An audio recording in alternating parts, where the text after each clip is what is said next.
Hello everybody, how are we doing, chat? How are we doing this fine Wednesday? Thank you all for joining Jack Daudible's Rook Club. It brings me so much joy and happiness to announce that I am doing a fun Tevinter Nights book reading club that you all really wanted. So I massively, really appreciate the demand of this. Before I do continue talking, how is the music in the background? I have a full playlist of Solas tunes playing. I don't want it to be too loud, but I also want you to be able to hear it a little bit. So please do let me know down below right now, how is the music compared to my voice before I do rattle on talking about how much I really appreciate you all setting me up with this idea to do a book club and then having a fun little name, Jack Daudible's Rook Club. I think it's fantastic. I've been talking about it all day at work. Like, are you all going to watch my book club tonight? I have a brilliant name, Jack Daudible's Rook Club, and they all don't really get it. But please let me know, how is the music in the background? Can you even hear it? It's perfect. Very quiet. Very quiet is fine. Brilliant, because there will be times where it peaks really loud, and there'll be times where it's monotonous. As long as you can hear it, that's great. Music is yes. Thank you, everybody. Thank you. How are we all doing this Wednesday? Before we jump into the Rook Club and what we're going to be doing, did you all see the latest little tidbit of Bioware news? I mean, I know you already saw it anyway, but just for those who haven't, which I assume you all have, look at this cover for the new Dragon Age art book. How sick is that? I actually haven't read the article. Well, actually, there's no point reading the article because pardon me, it just says additional details about this book, including its price and release date are going to arrive at a later time, probably once we've got the Veilguard's release date. But yeah, how sick is that artwork? It's freaking beautiful, and I really just want to get at least a sneak preview of one tidbit of art. But of course, spoiler territory, and we need to wait for that. But how sick! A lot of us are thinking maybe we're going to get the release date on Friday at San Diego Comic-Con. That'd be brilliant. Sounds perfect, King. Thank you to Caster. Best birthday gift ever. Disa, happy birthday!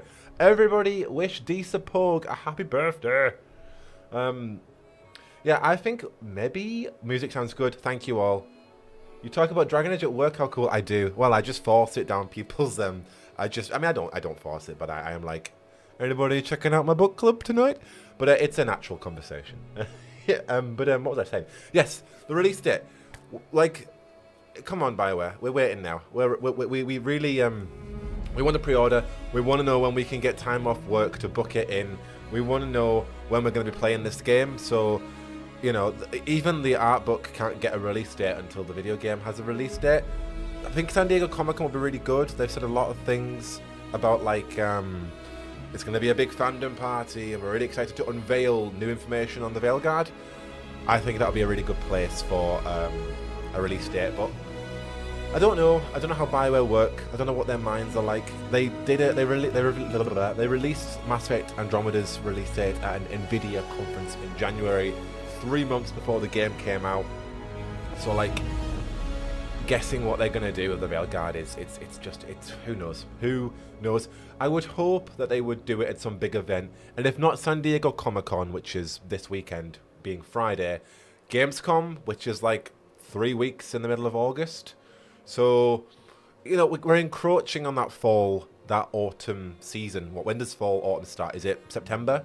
September to music. Bit loud now, King. Thank you. Again, yeah. Thank you. Yeah, just keep me updated on the music. But again, yeah, we're encroaching on that fall. Summer ends in August. It's autumn then.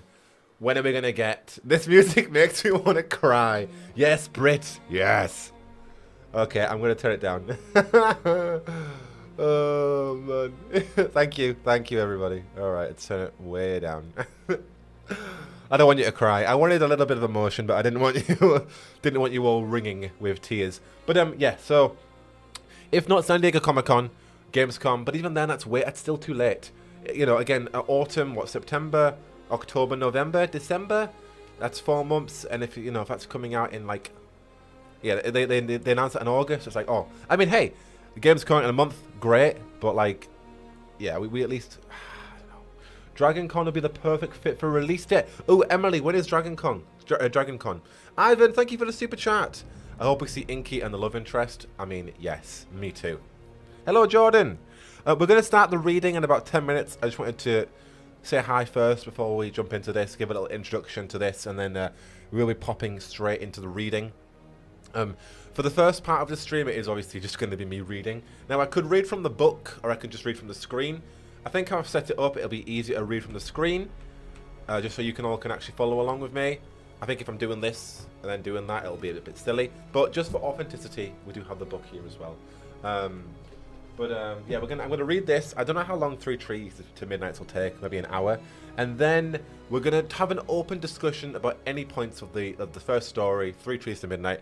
What you think, what it means for the Veilguard, the little tidbits of lore that we like, the narrative as a whole, what we thought of Weeks' writing, etc. Everything and everything. We're just gonna be, you know, fully holistically talking about whatever we thought about this book. And this series, the JACKDAUDIBLE'S Rook Club, is weekly. So every Wednesday at this time, we are going to be doing this. Yes, please let me know, everybody, where you are all from. Please let me know. Yeah, every Wednesday at this time when I'm back from work, we're going to be going over a Tevinter Nights story every week. And that gives us 12 stories, 12 weeks, leading to like October 12th, something like that. Basically early October, around the time when we think Veilguard could be coming out. So really this series, weekly from now on, is literally, hopefully, rallying up towards Veilguard's release, which is just really exciting because, you know, lots of Tevinter Nights' references have been made. Now we can see it in the Veilguard. So this really is going to be a good series, just to all kind of get us all back into the understanding of what Tevinter Nights set up, all on the same page. And yeah, as crystal clear and as relevant to what the current law is telling us as well. So it's yeah, I think it's going to be a good little thing to do. Even regardless of the implications of what these books mean and the law and these characters, it's just fun just to read Dragon Age and talk about Dragon Age and just hang out with you guys as well every week. I've never done weekly streams like consistently. I've done bi-weekly. I'll stream at this point. But this is actually going to be a proper dedicated series, so I am accountable in that too. Of every Wednesday is JACKDAUDIBLE'S Rook Club. So I really appreciate everybody who's already joined and everybody who is going to be watching this archived as well. Each of these stories are going to be archived. So if you do want to listen to me reading any of these stories at any point, you absolutely will be able to. Poland, Colorado, Canada, Argentina. Hello, everybody. Lots of people from the US, Sweden, UK, Germany, Utah. Emily said that DragonCon is later in August, so undecided if that might be too late. I'm also not sure. I think Gamescom is my biggest bet, if not San Diego Comic-Con. But again, it's BioWare. Who knows what they're going to do? Like, yeah, they could announce it right now. Jack in his weekly streaming era, truly thriving. Stunning behaviour from our king. Thank you, DeCaster. I do actually have a crown. Downstairs, I'm saving. I'm going to show it off when I see Taylor Swift, and then maybe I'll wear it after. But for now, I need to keep it safe. But I do intend on bringing a few guests on as well to help reading. So hopefully you don't get too sick of my droll-ass British voice. But I do intend to have a few guests, just to kind of spice it up a bit, and at least have other people voice acting these characters and while I narrate or whatever. Haven't fully got a concrete idea on that. I have idea for one particular story that we're going to do soon. But for now, at least for this first one, I wanted it to be me. I wanted to just introduce the series, what this is all about, where it's mainly going to be me doing a lot of the reading and also just kicking this off. But hopefully we'll have some guests down the line too, especially for the Dread Wolf Take You when we get to that story. I do have a fun idea for that. Hey everyone, I'm short and creepy at the Discord server. Hello Erin! Nice to see you. Where is the crown? iCity Cali. The crown is downstairs in a cardboard box for my Taylor Swift outfit. Yeah, I am going as the Heartbreak Prince in next month to see Taylor Swift at Wembley, and I have a crown. I have a blue suit. I have a prom sash that says Heartbreak Prince. I have friendship bracelets. Oh, actually, I'm wearing them right now. Actually, if anybody is a Swiftie or is just an admirer of friendship bracelets, this one says Deranged Weirdo, which is a Taylor Swift quote, song, sorry. And then this one says Love the Farm from Glastonbury. But yes, I have a full outfit that I cannot wait to wear and fully embrace Taylor Swift. In August, it'll be fantastic. Maybe I'll wear it afterwards, but I need a reason. I think I might cover it in tinfoil and make it a tinfoil crown. But it has its purpose of now for being Taylor Swift.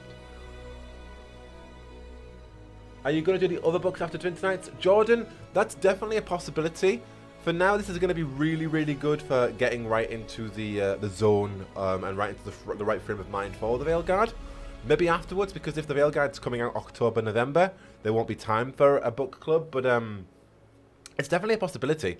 We're going to see when the game comes out, and we're going to see like if it gets delayed and it's coming out middle of next year, yes, absolutely. But if it is coming out like November, probably not. But we could do the comics. There are lots of things that we could do. So for now, Rook Club is going to be Tevinter Nights, but it's definitely a thought in the future of what we could do. All right, folks, are we ready to begin? I think we're gonna begin. Tinfoil Crown, yes, Tinfoil Crown, Tinfoil Supremacy. Okay, so I'm gonna try and read this a little bit slower than my usual rapid voice, just so that you all can really, you know, comprehend the story. So let me know down below if I'm reading too fast, because again, this is supposed to be a reading session. So yes, please let me know if I'm going too fast. I will try to moderate accordingly. But all right, that's enough dilly-dallying. Let's jump into. Have you all got tea? Have you all got some kind of beverage? Please, let's do a little awkward toast thing. Tea, beverages, whatever you've got. I'm just drinking water. Let us begin on our journey of the first book in JACKDAUDIBLE'S Rook Club with 3 Trees to Midnight by Patrick Weeks. I believe they like to be called Trick Weeks now. I need to confirm that for myself. But yes, 3 Trees to Midnight by Trick Weeks. So, I apologise for any mispronunciations as well. Mirian of Ventus didn't know much about Qunari until last week. There had been an annoyance. Something young soldiers went off to fight while everyone else grumbled about the taxes they paid to defend the Imperium from the savage Oxmen. That ignorance had ended in a blast of cannon fire, and in less than a day, Ventus, jewel of the Tevinter Imperium, had fallen. The Qunari had cut down anyone wearing armour. Those who were unarmed, they had herded into different groups. The women, children and elderly had quickly returned to their homes. The mages had screamed horribly as alchemical concoctions killed their minds and left them as empty husks who stumbled along, sweeping dirt from the streets with awful vacant stares, their beautiful gold-trimmed robes dragged in the dirt behind them. The men, however, had been put into work camps. The afternoon sun was blinding after days down in the hold of the Qunari ship. Mirian squinted. His chained leg rattled as he shuffled along in the line of prisoners. The sandy beach gave way to grass, and shortly thereafter to forest, where a dense cloud of black foliage hunkered over twisted green tree trunks, as though preparing to lash out at the weeds below. Okay. Vishanti Kafas, Mirian muttered. The Qunari bastards had taken them to the outskirts of Arlafan Forest. I've got a little thing here. Does it say what it means? Vishanti Kafas is Tevin for you shit on my tongue. Brilliant. Oh, I don't want to delete it. Oh, no.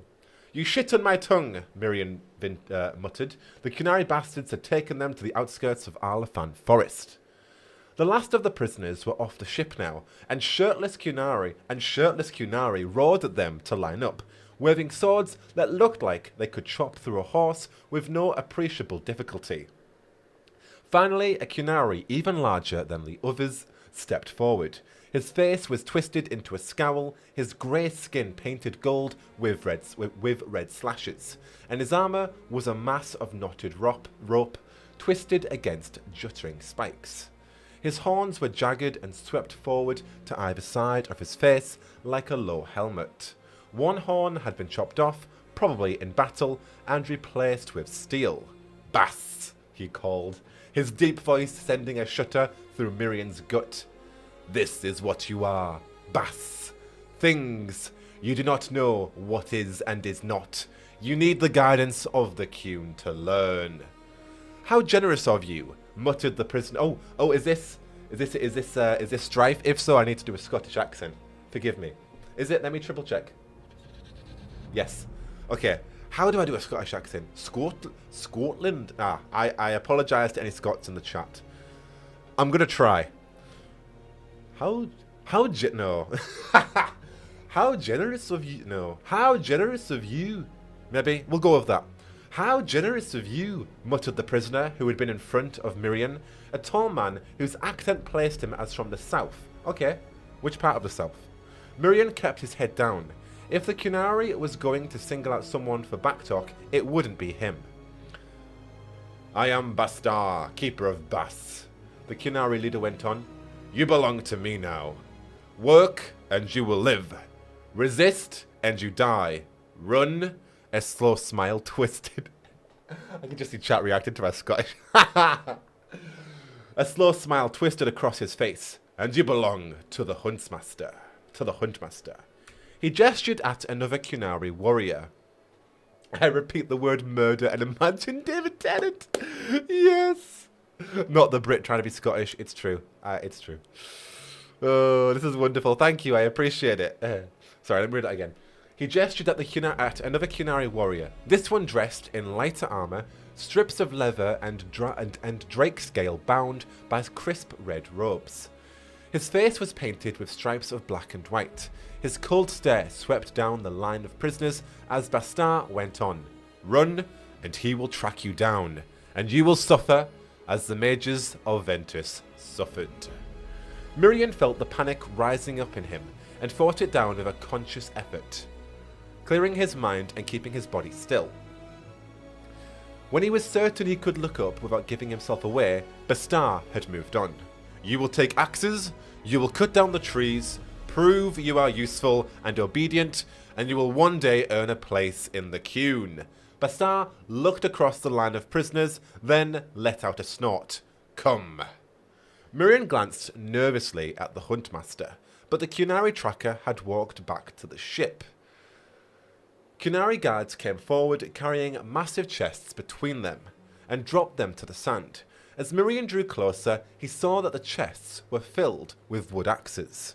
Heavy and clumsy, sharp enough to fell a tree, but too clumsy to be much use in a fight.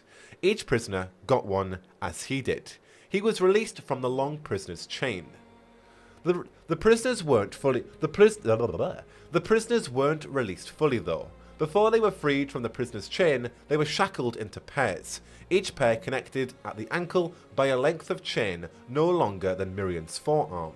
Only a pair of circus performers could run while tied together like that.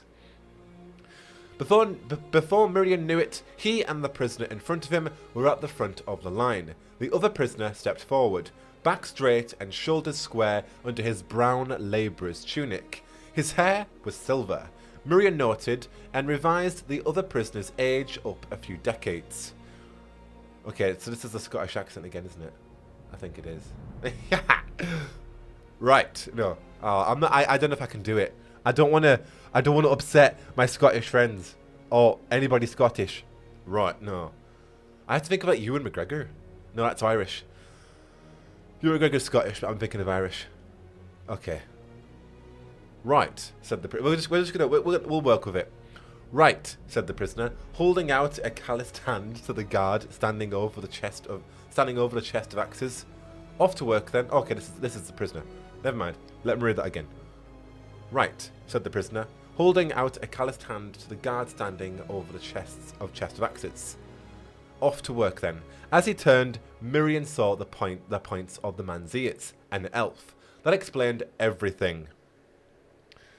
Make strides have a Scottish accent. David Tennant. David Tennant? Okay, we'll do it. We'll do it.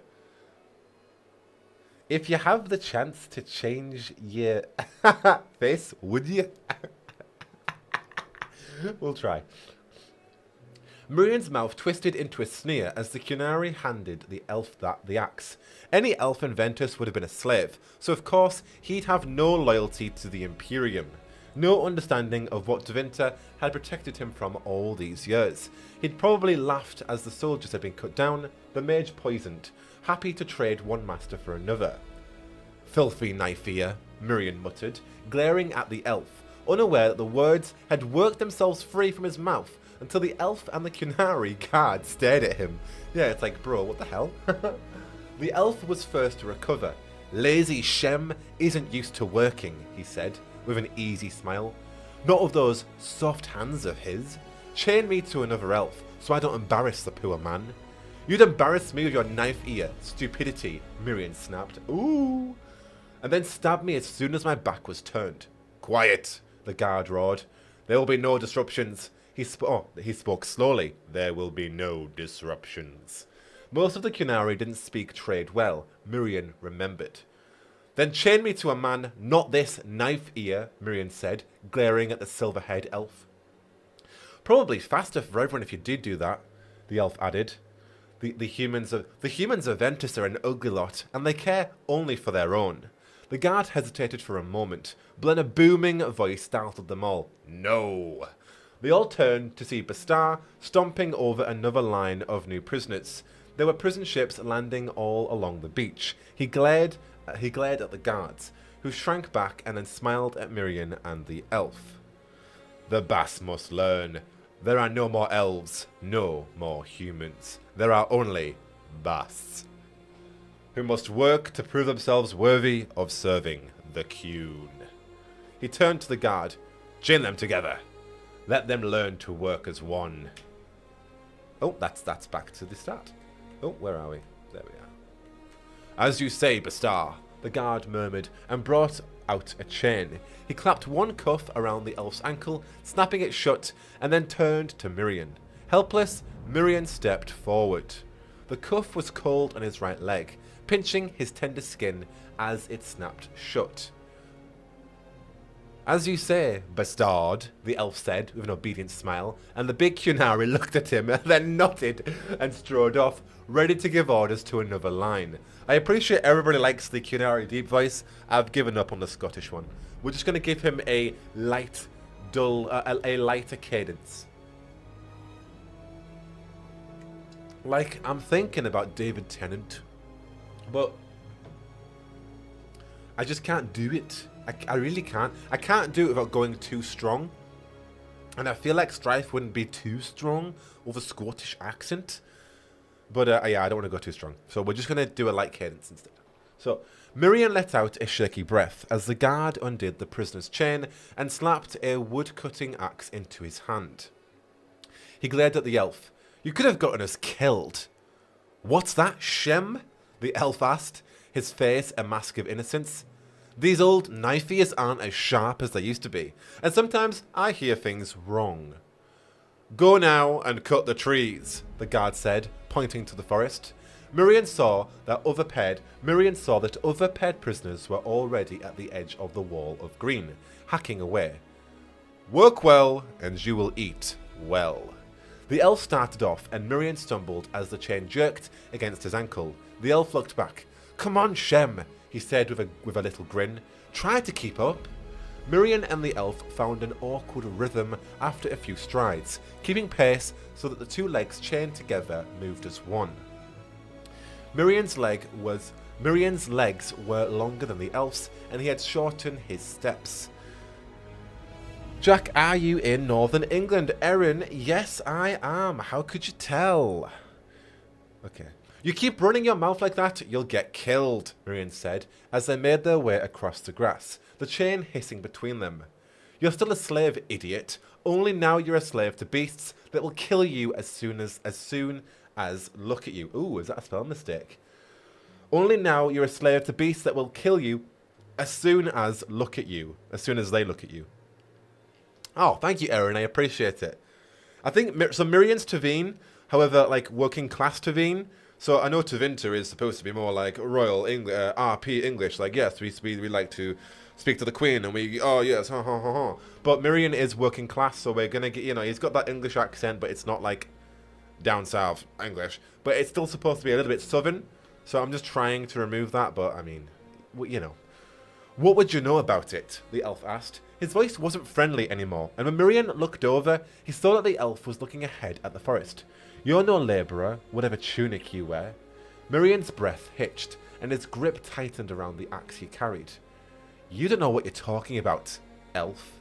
Strife, the elf said. What? There's more than one elf around here. Call me Strife. And I know what I'm talking about. And I know I'm talking about better. Ooh. And I know what I'm talking about better than you, I'd wager. Strife, if that is what he wished to call himself, still wasn't looking at Mirian. Sorry, I'm looking at the chat at the same time. Squinting instead into the trees ahead of them. Oh, ahead of them as opposed to him. So, okay, I'll make a note of that. The loose tunic hides your belly, but those nice rounded forearms say that you haven't missed many meals, and you keep your head down out of fear, not habit. Mirian jerked his hands back up into his sleeves. At least I keep my head down at all. They came to a stop as the grass thickened into waist-high weeds. On either side of them, other pairs of prisoners had already started chopping at the trees. The dull thumbs of their clumsy blows echoing through the air. What kind of stupid knife ear calls the head guard a bastard? A smart one, that's what.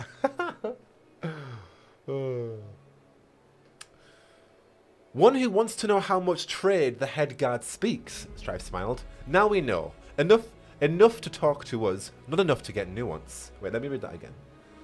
One who wants to know how much trade the head guard speaks. Now we know. Enough to talk to us, not enough to get nuance. What kind of slave talks about nuance? Mirian snapped. I love the italicisms there.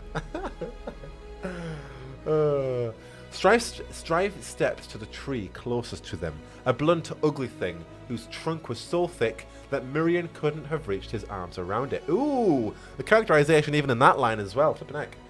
Guards are watching. Shem probably want to start chopping. He stepped to the tree and swung his axe with casual strength, his blade biting into the bark. Mirian, elf. There's more than one Shem around here. He stepped up, looking at the tree a bit uncertainly, hefting his axe and swung.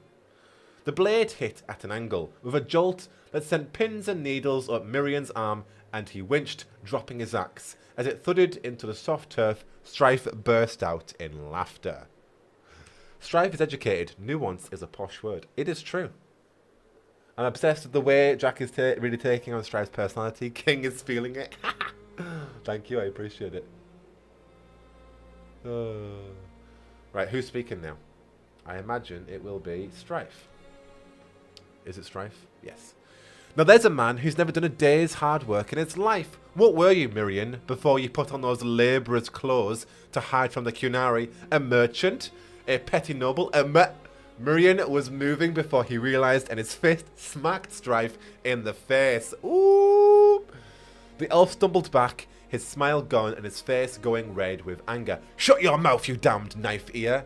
See, because I've read this before, I know that that was going to be a mage. Obviously, if you're an educated Dragon Age fan, you'd get that anyway, but it's nice having the hindsight nature of, oh, that's what he's about to call him. The smile was back a moment later, though, and the elf sank his axe into the soft turf and clenched his fists. Why don't you make me, Shem? Mirian came in with another swing, but this time the elf stepped into the blow and caught it on his tucked up arms. It was like punching a thick rope, and Mirian's knuckles stung as he tried to step back, then stumbled as the chain reached its limit and nearly tripped him. A sudden flash blossomed into pain, and Mirian staggered from a blow he hadn't even seen coming until it cracked across his face. In the distance, he heard yells and shouts, but then Strife punched him in the gut, and Mirian sank to his knees as the air whooshed out of him. Damn. Isn't that just like Tevinter? Strife asked, standing over him. From the corner of his eye, Mirian saw that the Kunari guard was approaching, with Bastar himself alongside him. Starting fights you can't finish. Take away your mages and your slaves and your blood magic, and you're all soft. Whoop. The guard put a hand to his blade, but Bastar grabbed his hand. He looked at Mirian and smiled, then shook his head. Now get up and work, Strife muttered, leaning in. Mirian lunged, Mirian lunged to his feet, ramming his head up and catching the surprised elf in the gut. As Strife staggered back, Mirian punched him again and again. "No slave would talk like that," he said, breath hitching from effort, as he brought his fists together to smash down on Strife's head. "Whoever you are, you're a fraud, and as soon as I tell the guards..." Strife's forearm, lean with long ropey muscle, slapped Mirian's fist aside, and his other fist hammered Mirian's chest just below the breastbone, stealing his breath. As he stumbled, Strife caught him by the shoulder and leaned in. "And people say I talk too much," he said, and then his other hand came in with a blow Mirian saw coming but couldn't do anything about, and the world exploded into light and then darkness. As the world slid away, he heard the Kunari laugh. Ha!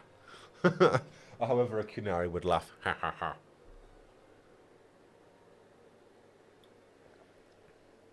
Mirian be like, "It's me, hi, I'm the problem, it's true."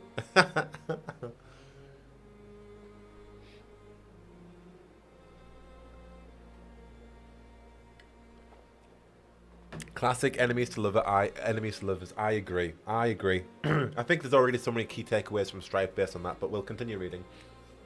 Obviously on Mirian as well, but Mirian is giving off quite antagonistic intentions. So, the Kunari guards had beaten Strife afterward, of course, but it had been a perfunctory beating, to make sure he knew that there'd be more of the same if he talked back or caused more trouble. Later, the guards dragged him and the unconscious Mirian, still chained to him at the ankle, to a makeshift shelter where the prisoners were secured for the night.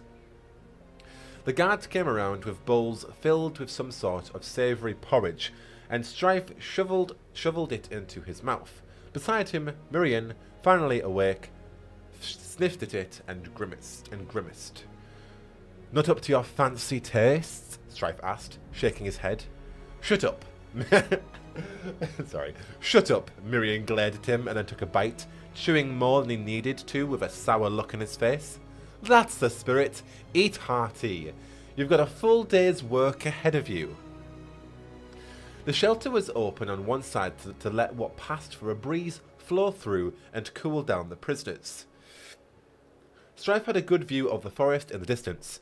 The greens of the mossy trunks and heavy leaves darkened to black in the dim grey starlight. As he ate a pale... Oh, here we get the veil jumpers, or at least Irulan. As he ate, a pale white form separated itself from the forest. It was a halla, antlers curling out like Tevinter sabres. It scented the air, one foreleg raised. When it saw Strife looking at it, the halla tapped the ground slowly and deliberately 3 times. Ooh. Strife shook his head and tapped his leg twice. The halla ducked its head down. Then it turned back into the forest, gone as quickly as it had arrived. What was that? Strife looked over at Mirian, whose eyes were narrowed, and thought, what was what? That deer. It was like you talked to it. Don't be silly, Strife said, smiling and cracking his knuckles. It was a deer. I shooed it off, so it wouldn't end up in the porridge. No, those white ones are, Mirian thought, halla.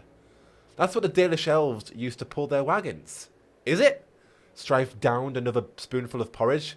It wasn't bad once you started thinking of it as lukewarm stew after your brothers had already gotten the good parts. That's what it was, Mirian glared. Is that what you are? One of those Dalish bandits? Seems to me, Strife murmured, putting his bowl down. If I were chained to one of those Dalish elves, the ones willing to kill any Shem who looks at them wrong, I'd watch my mouth. Because that Dalish elf might be here secretly, and he'd have to kill anyone who gave him away. Ooh. Mirian opened his mouth, and then looked up guiltily as the guard stopped in front of them. Bowl, said the guard, a thick Kunari warrior who seemed to be made of scar tissue and knee skin. Now. Miriam looked at Strife. Strife raised an eyebrow, curling one hand into a fist where Miriam couldn't see. Miriam passed the bowl to the guard. Thank you for supper. And Strife did the same, head down to hide his grin. When the guard had moved to the next chained pair, he looked at Miriam. Thank you for supper? That's how the slaves talked in your manner? I didn't... Miriam caught himself, then glowed. Threaten me again and you'll find my tone quite different. Don't worry, Strife lay back on his pallet, using his arm as a makeshift pillow. Tomorrow, I'll be away from here and you'll be chained to someone new. Is that so? Miriam asked. Strife wasn't sure whether the man sounded angry or curious. Maybe both. You'll see. He shut his eyes and went to sleep with the ease of long practice sleeping in uncomfortable places. The Qunari came early in the morning to wake them all, and Strife pulled himself up, as did Miriam, who was groaning and whining exactly like a good slave wouldn't. Whatever he'd been before the Qunari conquered Ventus, it hadn't involved getting up early. I must speak to Bastar, Strife said, when the guard started to unchain them from the main chain line. There is other work I should be doing. The guard, a burly Qunari whose face looked like something a Tevinter noble saved from his dogs at the end of the day, stared down at Strife.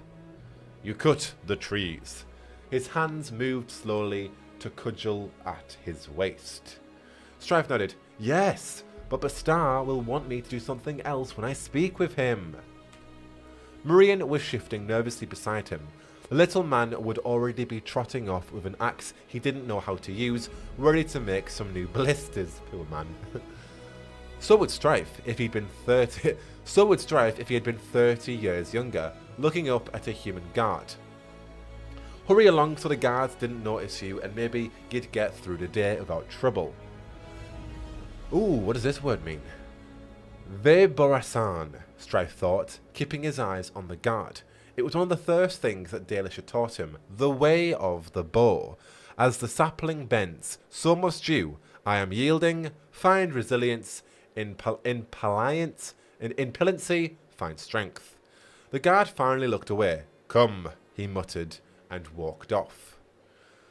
Strife moved to keep up, and Miriam, with a muttered oath, also hurried to keep pace. What are you doing? The human muttered as they walked across the beach towards the Qunari command tent. Don't worry, in a few minutes it won't be your problem. Bastar looked up from papers as the guard came in. When he saw Strife and Miriam, the smile he gave made Strife think of cracking knuckles. What does the boss need? What does the boss need? Strife bowed. I am training in alchemy. I worked with another elf. He called himself Thantiel. We'll call him Thantiel. Thantiel. We'll do that. Bastar snorted, the gold paint on his face wrinkling, but he seemed interested despite himself. We do not know the name of the boss. He has marks upon his face. Strife touched his cheeks. Like branches. He's also trained in alchemy. Together, we could help with more than cutting down trees.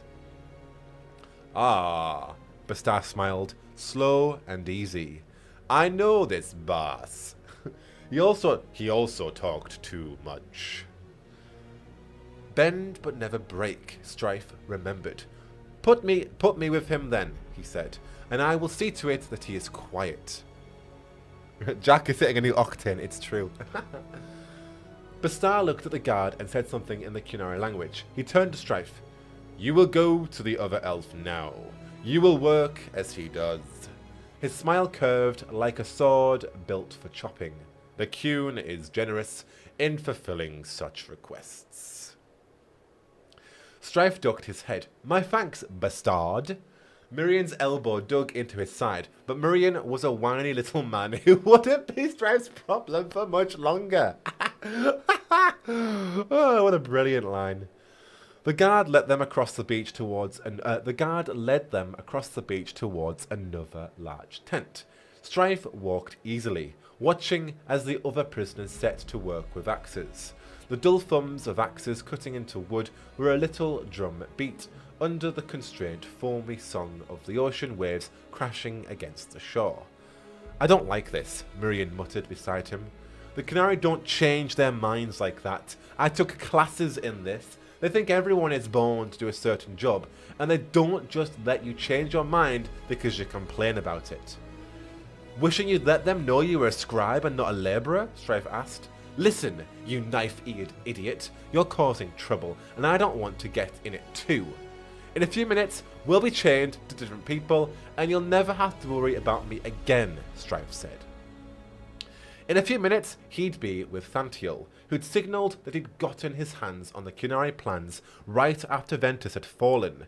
Then he and Thanthiel would be off into the woods, waiting for a certain halla to show up and guide them to safety. And a few hours after that, he'd be signalling old elven songs around a campfire, with Thanthiel warbling on the high notes and Irulan telling him that his accent was still terrible after all these years.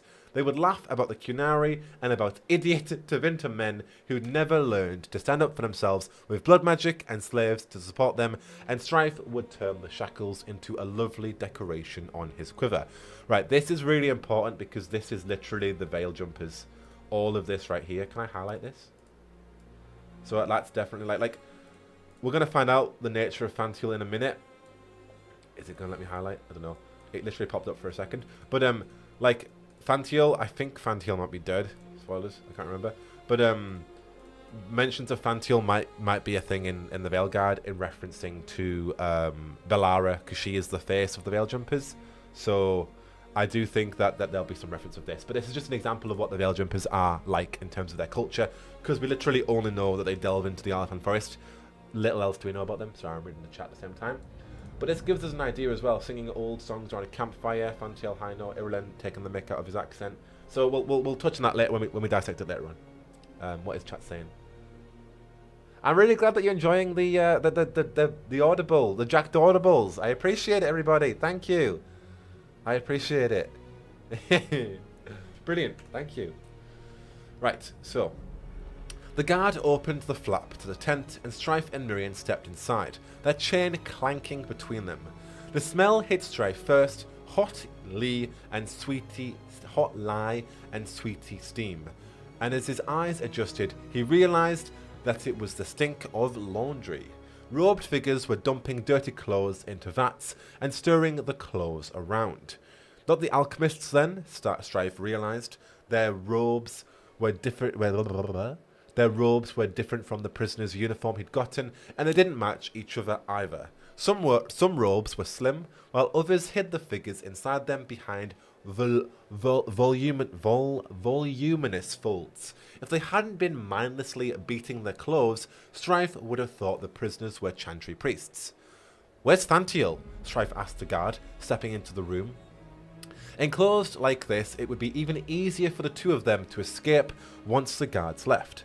Strife looked around, squinting around the acrid steam, and saw a tall, slim figure who wasn't wearing robes. "Thant? That you?" I love that. Name's Thanthiel, and he goes, "Thant? That you?" Thanthiel didn't, oh no. Thanthiel didn't answer, and Strife went to him, Miriam trotting behind with awkward, jittery steps. "Wait," the human was saying. "Wait, this isn't right." Strife caught Thanthiel's shoulder and turned him around. The eye, pardon me. The bright blue eyes of an elf who had never known the pain and indignity of living in an alienage met Strife's stare. They were dull and glassy and devoid of recognition. Thanthiel's mouth hung open, and he swayed in Strife's grasp, a vacant weight. The Valicine tattooed across his face, a mark of adulthood for those raised in the Dalish clan, was the only remnant of Strife's friend. "The robes," Miriam hissed. "They were mages." Strife turned and saw another worker who was dragging a wooden hamper across the sand. Her eyes were flat and empty, just like Thanthiel's, but her robe, filthy and sodden as it was, still glittered at the hem with remnants of gold trim. What did the Qunari do to the mages they took prisoners? Strife tried to remember, and then cursed himself for a fool as a blow crashed across his back and brought him to his knees. This bass also spoke too much, said the guard with a grisly smile, now standing before Strife. He held up a bottle filled with viscous brown liquid. Now he is quiet. You work with him, you will be quiet too. A meaty hand clapped down on Strife's shoulder. Miriam tried to pull away, and the guard backhanded him, sending the man to the ground with a bloody nose. Thant, help me! Strife tried to stand, and the guard delivered a blow that set the world spinning and rattled Strife's teeth. A few feet away, Thanthiel stood impassively, watching without interest as the guard pried Strife's mouth open. The Qunari gave mages something, some kind of poison that left them like walking corpses. He tried to knock the bottle away, but the guard's grip was like a vise. Another blow rocked Strife's head, and he gasped despite himself, and then the bottle pressed against his lips, and bitter liquid flooded his mouth. A thunderclap shook the room, and Strife collapsed as the guard let go. He spat the liquid to the floor, coughing and shaking his head, and then looked up. The guard lay on the ground, smoke wafting from a hole in his chest. Beside Strife, Miriam stood with one hand pointed at the guard. Little tendrils of lightning curled around his shaking fingers. Miriam looked down at him. Do you know how hard I tried to hide? Strife opened his mouth, and then Miriam's fist rocked his jaw and left him seeing stars. This is your fault, Miriam snarled, and Strife felt hands close around his throat. Ooh. This is great. Thank you, Jordan. Yeah, so the Qunari are making Mages Tranquil in a similar capacity with this brown viscous liquid. Bill, Strife and Irulen will indeed be our Veil Jumper contacts. A silver-haired Halcyon? Basically Bill, yeah. Let's read on. This, oh, let me just take a sip. A sip.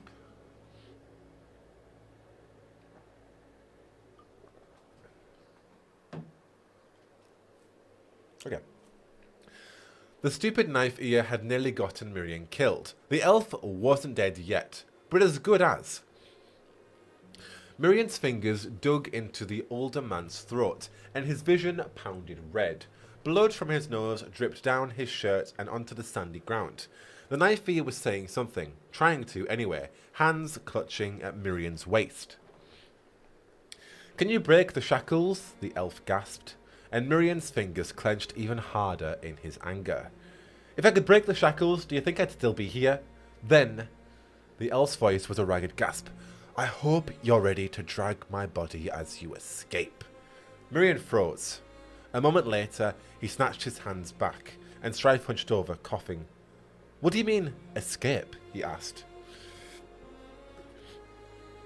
Strife coughed a bit more, then smiled up at Miriam. His face still red. Pardon me. How would you like to see the sights of Arlefan Forest? Everyone knew Arlefan Forest was haunted, racked by elven magic that lingered centuries later, dangerous and uncontrolled. A monument to the elves' lack of discipline, an old magister had once told Miriam. Miriam had thought it sounded sad, but today it might mean freedom. Miriam narrowed his eyes, wiping the blood from his face. His nose had finally stopped bleeding. You can get us away from the Qunari? Strife's grin showed some teeth. I can give you a better chance than you've got standing here. He stood and stepped towards the other elf, who still stood vacant-eyed and impassive before them. Miriam followed as Strife grabbed the elf's shoulders. Thant, it's me! He slapped the elf's cheek. Come on! It's no use, Miriam saw the naked pain in Strife's face and looked away. The Qunari's drug, it's called Quimek. The Magisterium warned us about it. With as much as they've given him, I don't think they're ever coming. I don't think they're ever coming back. There'd been a pamphlet about it. He'd read it over lunch before an afternoon playing wisp darts with friends. Jacka had said a nice empty mind sounded like a welcome relief after dealing with warding rituals all summer. Her sun-kissed skin had gleamed, her robes trimmed to leave her arms bare, except for twining serpent bracelets that glittered in the light.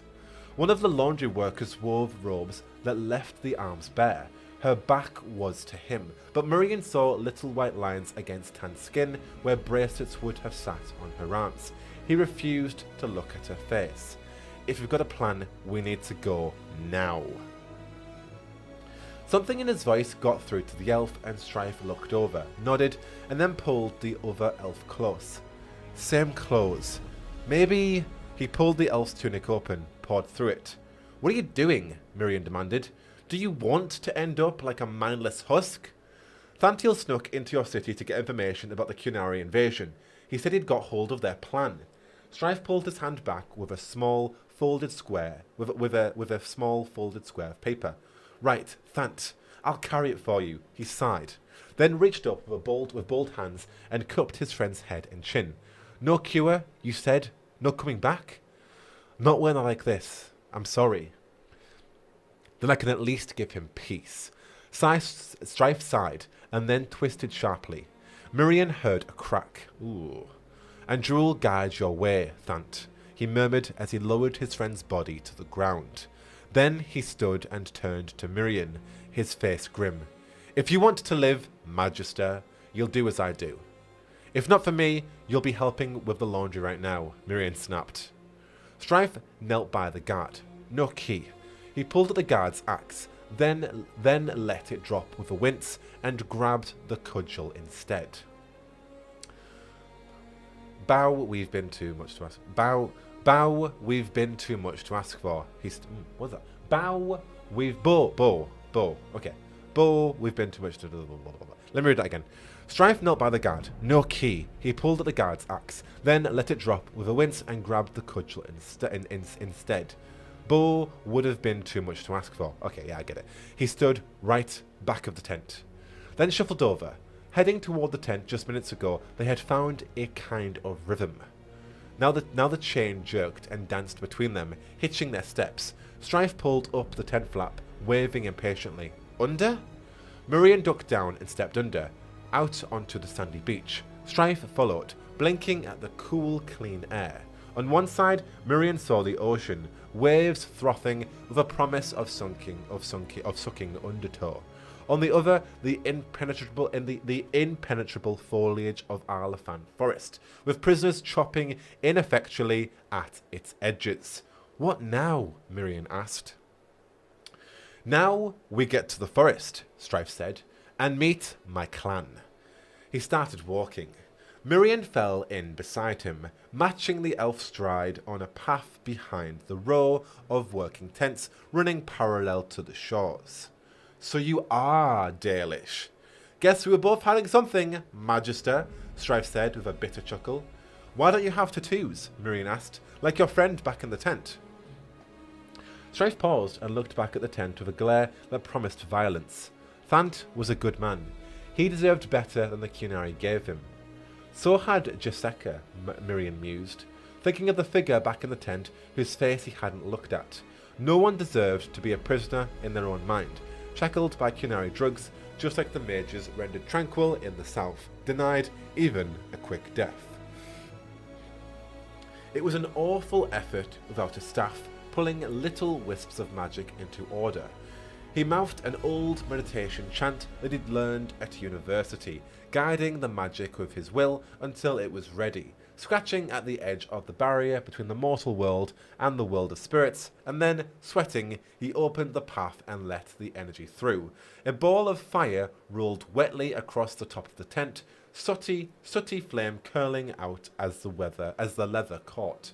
The cries of alarm were immediate from the Qunari command tents. If anyone inside the laundry tent cried out, Miriam didn't hear it. What in Andrew's name did you do that for? Strife shouted. To Caster, we will talk about Strife's clan later on, but we do actually have the name of Strife's clan. What in Andrew's name did you do that for? Strife shouted. Mirian met his look. I gave you everyone in that tent a merciful end, like you did for your friend. You idiot! Strife grabbed him by the front of the tunic. They might not have noticed we were gone for an hour. Now they'll be on our heels. Mirian shoved Strife away. You're saying we should have left them like that? I'm saying you shouldn't have started a big fire, Strife growled.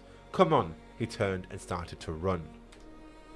Mirian tried to follow and then, tangled in the chain he'd forgotten was there, he tripped and fell to the sand. His hands and forearms stung from the impact and the salty air nipped at his eyes.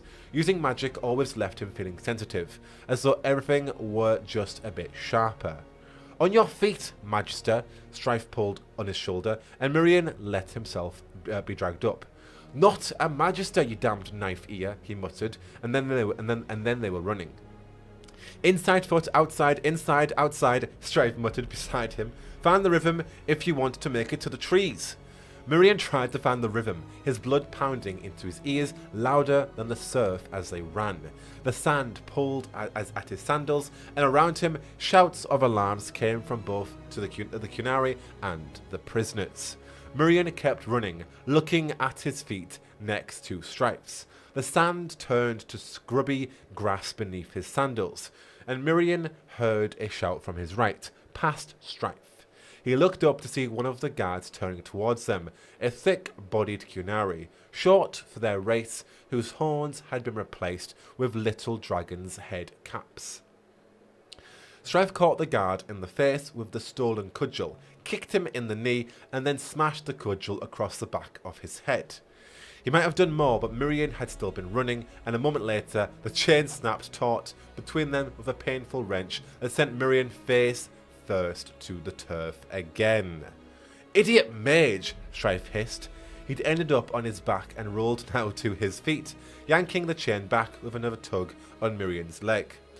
You didn't say we were stopping. Mirian got to his hands and knees, then pushed himself up, yanking on the chain as well.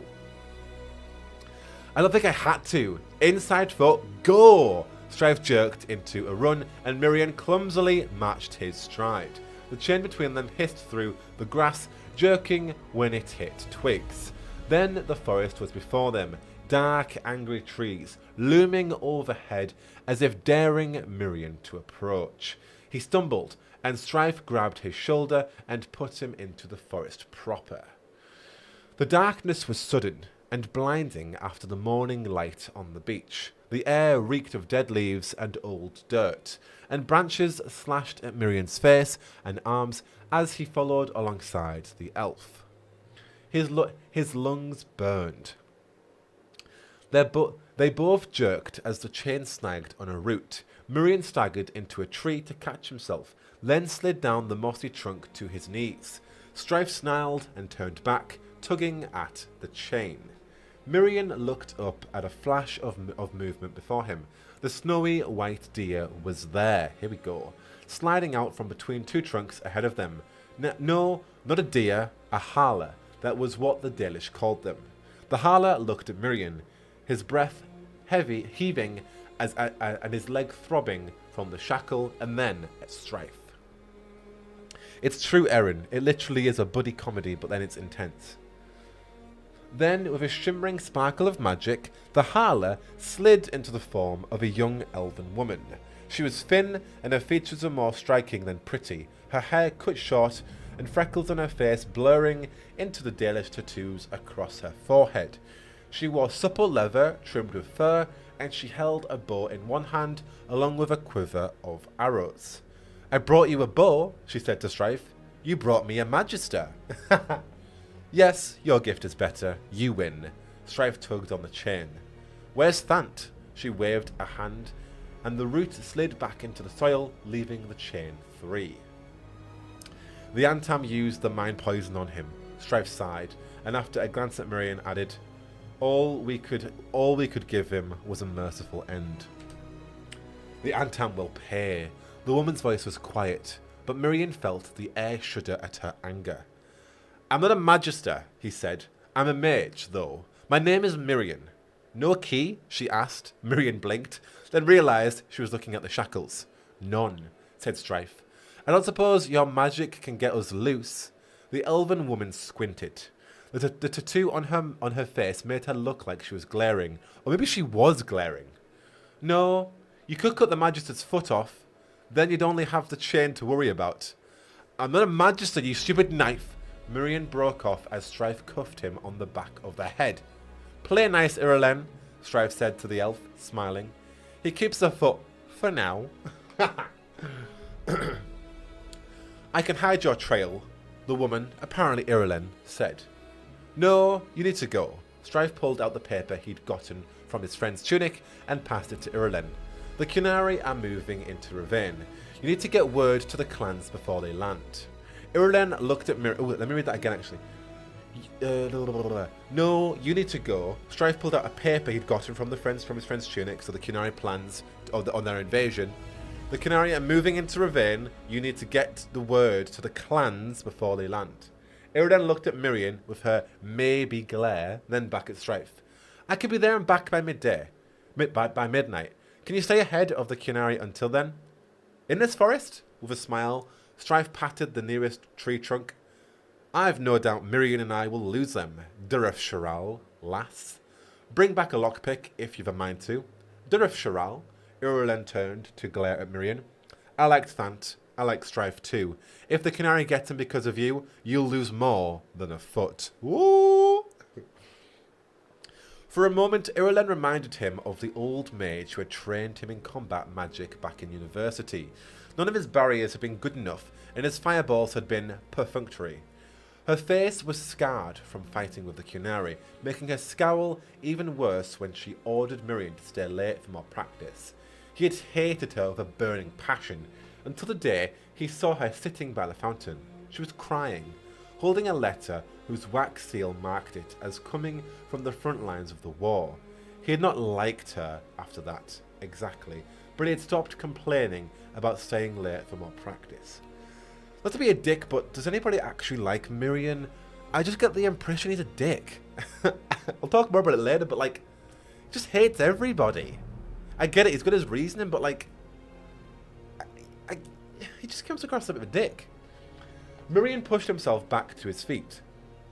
His legs were shaky and his breath was only now coming back, but he met the elf woman's glare. If the Qunari get him, it means I'm already dead, so your threats are empty. I mean, come on, literally case in point. Are you going to get moving, or are you going to stay here and waste time glaring at the Shem? She was already, she wasted another moment glaring at the Shem, and then the air around her shimmered with magic. A moment later, a falcon hung into the air where she had stood, and with a quick beat of its wings, it was darting through the forest and up through the branches and away. That went well, Strife said after a moment. He looked back and Mirian heard shouting behind them. Ready to run? Now? Inside foot? Outside? Inside? Outside? Tolerate him? He gets better? Yeah, I just think he comes across as an absolute dick, to be honest.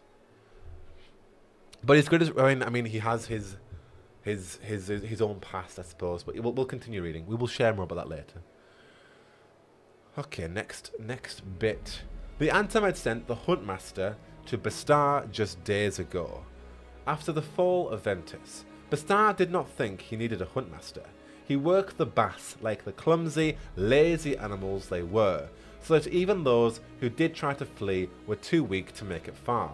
The Huntmaster had offered no further explanation with the written order, and Bastar had assumed it was another small sign of disorganization in the invasion. As we know, like the Antam invasion's unsanctioned. It's Tamas and Rasan who's kind of governed it, as opposed to, as we would know, Sten, the Arashok. So that's probably why it's disorganized. But yeah. Usually the other Qunari were there to support the Antam, the workers crafting the gear and managing the supplies. Oh, here we go. The Tamasran priests making sure the Antam were healthy in mind, as in body. The Ben Hasraf spies, scouting behind enemy lines and removing any Antam who might forsake their training and abandon the Qun. This time, the Antam had attacked the Bass of the South without the blessing of the other Cunari, and little things were not working as well as they should. Supplies were late, ships were not in good repair. As he walked out onto the beach where the Huntmaster stood, Bastar growled to himself at the treachery of the other Cunari. Had they been here to support the Antam in bringing death to the Bass of the South, the two prisoners would not have escaped. Bastar would find a prisoner to beat later. No, I relate to his grumpiness without faced. That's a really good point. Felsenkex. I do get that. That's a good point. The Huntmaster carried a bow that stood as tall as a human, as well as a wicked spear longer than the Huntmaster himself. He had an arrow nocked in the bow now. Bastar did not see at first what the Huntmaster was aiming at, and then, squinting on the beach, he saw a black gull pecking at a dead crab. The Huntmaster held his great bow at full draw, and Bastar approached. While Bastar ordinarily thought little of scouts and hunters, he had to admit that holding such a bow drawn for so long was an impressive feat. Still, will you kill it? He asked in the proper language of the Cune as he came up behind the other Cunari. For a moment, the Huntmaster did not respond. Then, without turning, he said, "It is no threat.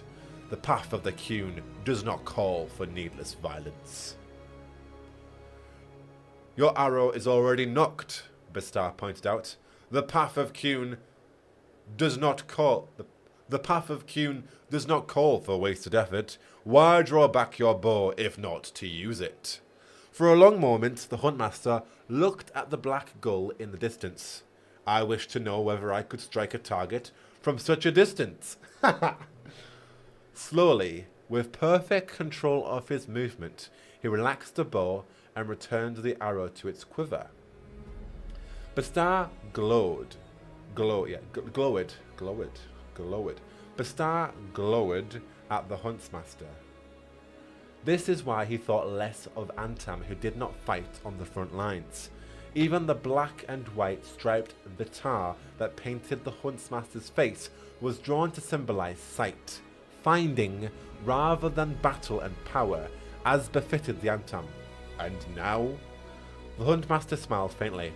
Now I know. You know nothing, Bastar snapped. You did not kill the gull. To not know something is foolish, the Huntmaster said. To know by doing is experience. To know without needing to do is wisdom. It was one of the sayings of the Cune, one of the talky lessons Bastar had never cared for. The parts about obeying orders and non-followers of the Cune getting ground into dust had always been his favourites. This wastes our time, and you are needed, he said to the Huntmaster, stifling a growl. 2 prisoners escaped. 1 may be a mage. I thought you killed all the mages in Ventus, the Huntmaster said, even those who surrendered and did not fight. The words held an edge. Without the Ben Hasrith to interrogate the mages and discern which ones could be trusted, we had no choice but to administer Kamek to all of them. See, I'm used to being called Sarkamek. But yeah, anyway. Bastar smiled. That, at least, was the benefit of the Antam acting alone. No Ben Hasrith to say that, no, this mage should live, do not hurt them more than necessary. This one hid his nature and acted as a normal Bass. How much Kamek did you give the mages? The Huntmaster's voice was calm. Oh, it was calm. Okay, it was calm. 1 second, it was calm. How much Kamek did you give the mages? The Huntmaster's voice was calm now. A mountain lake on windless day. We have no Ben Hasrith to measure it for us, Bastar said with a hard smile. So we gave them a heavy dose to be sure. None of the Sarabas or the other troublesome prisoners will ever come back to their minds. Another benefit of no Ben Hasrith. They always preferred halfway measures, shackling a man's mind when it was so much easier to simply break it. I had heard of your work in Ventus, and now I see that it is true. The Huntmaster nodded to Bastar in respect. one follower of the Qun, who knew the truth of another. I will follow the fleeing prisoners. Your 12 most devoted warriors will come with me. My 12 most devoted warriors and me, Bastar corrected, and smiled broadly. The boss will learn what it means to disobey me. It shall be done as you order, the Huntmaster said with a small nod. And though the Huntmaster might have been weak by the standards of the Antam, a hunter and tracker rather than a real warrior, Bastar saw that the other Qunari had a little smile on his face as well. Behind him, far in the distance, the gull shrieked once and then flew away. Strife moved through the forest, his steps quick and assured. Beside him, or more often behind him, the idiot Magister huffed and thrashed and stepped on every damned dry leaf the forest saw fit to put before them. There were other noises too, sibilant whispers that curled through the branches overhead, tiny crackling breaths of something huge just out of view. Arlafan was like that. Strife had once called it haunted. Irulen had said that the spirits remembered what once had been. Woo! Up ahead, something moved on a tree branch, silhouetted against the sunlight so that he couldn't see it, only the suggestion of a shape. Strife pulled an arrow from his quiver and raised his bow without slowing his stride. Whatever it was slid back into the shadows. Trouble? Mirian gasped behind him. Strife slid his arrow back into the quiver. Don't let it worry you. Concerned for my feelings, Knife Ear. Concerned for the spirits of the forest that can feel our moods, Strife snapped. I know I belong here, so they'll leave me alone. With all your fear, you might as well be leaving a trail of fresh blood to bring something dangerous our way. So don't let it worry you, Magister. Mirian huffed. I've been guarding my thoughts from demons since I was 14 years old. Took a test on it and everything. A desire demon took the form of a boy I liked. The spirits of Arlafan are older and more powerful than the little wisps your teachers summoned to test you. I just hope you're better with spirits than you are with the forest. I'm better with anything than I am with the forest. Miriam glared at the bushes. I managed to get lost in the gardens of Manrathus once, fell into an ornamental pond. I couldn't have ended up chained to a magister who likes hiking. Strife let it go. The man was a mage. If he had said he could deal to demons, Strife had to trust that, at least. They kept going. Besides Strife, slow but steady, the mage kept moving, muttering something under his breath in a low chant. Strife thought it was magic, until he caught the words in time with their each step.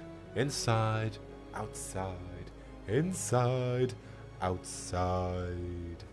When the shafts of sunlight snaking down through gaps in the leafy ceiling told him it was mid-afternoon, Strife raised a hand and stopped. Mirian staggered forward a few more steps, yanking against a shackle on Strife's left leg, and then got the message and sagged against a tree, grasping for air like he'd been the one half-strangled a few hours ago. Have they given up? The mage asked, panting. I can't very well tell with you wheezing over there, can I? Strife snapped. I take it you let your slaves do most of the running? Mirian made a rude gesture and closed his eyes. After a moment, his breathing slowed. Strife shut his eyes as well and listened. The leaves shifted into the wind. Off in the distance, something chased its prey on too many legs. A bird pecked at the bark of a nearby tree, hunting for bugs. Thank you so much, Jen Marie, for the super chat. Gotta run, can't wait for the VOD and the coming weeks of Rook Club. Thank you, really appreciate it. And behind that, the clank of metal. Gillinan, guide my steps, Strife murmured, and then looked down to Mirian. Breaks over, Magister. Time to climb. Climb? The major looked at him blindly. The Qunari are behind us. Strife strode to a large tree with low-hanging branches, pausing so that Mirian could catch up. I need a better vantage point to know whether they're stumbling around blind or are on our trail. So he grabbed pardon me. He grabbed a branch and pulled, catching the rigid bark beneath the slippery moss with an expertise born of long practice and bringing himself onto the branch with a smooth movement. Climb. The mage followed, ungainly and awkward. Strife took it slow, and still had to descend a bit and lower his own leg a few times so that the mage could keep up. It took them several minutes to reach the upper branches, a climb Strife could normally have made in seconds. The mage's clothing was torn and littered with twigs by the time he made it. It was worth it for the view though. Here in the highest branches, Strife could see the trees below, and off in the distance, not far enough. Still, the forest's edge and the misty clouds that mark the ocean. And before that, glinting through the branches, the shine of metal in the trees. It was a straight damned line between him and the edge of the forest. Blast! Strife eased back down, and Miriam followed, his fingers scrabbling at the moss. They've got a tracker. Their huntmaster must be worth his name. You told Irulan you could lose them, the mage said with an accusatory note. He slipped a little and dropped hard onto the next branch. The chain pulled taut between them, and Strife grunted and dropped down as well. Well, I didn't know their huntmaster was any good now, did I? He muttered back. He slid nimbly down to the next branch and then dropped to the ground. This time, the chain yanked on Miriam's leg and he fell from his branch and launched hard into the mud. Idiot! The mage's heart didn't seem to be in it though. What now? Via Asan, Strife said. The way of the arrow. Hey, who else is called Asan? It's our friendly little griffin in the Veilguard.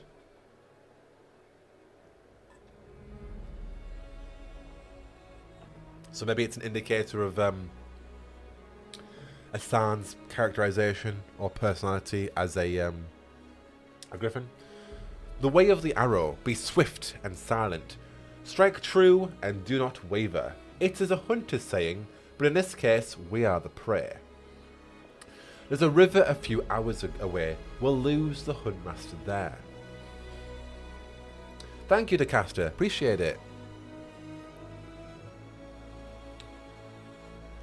Miriam pushed himself back to his feet. Ready when you are, Nyphea. Strife stared up again. Inside, outside, inside, outside. He heard the mage still muttering it under his breath with each step. He was slow, but he didn't give up. The chain danced between them, jingling with every step. What's that saying from? He gasped a while later. The bit with the arrow.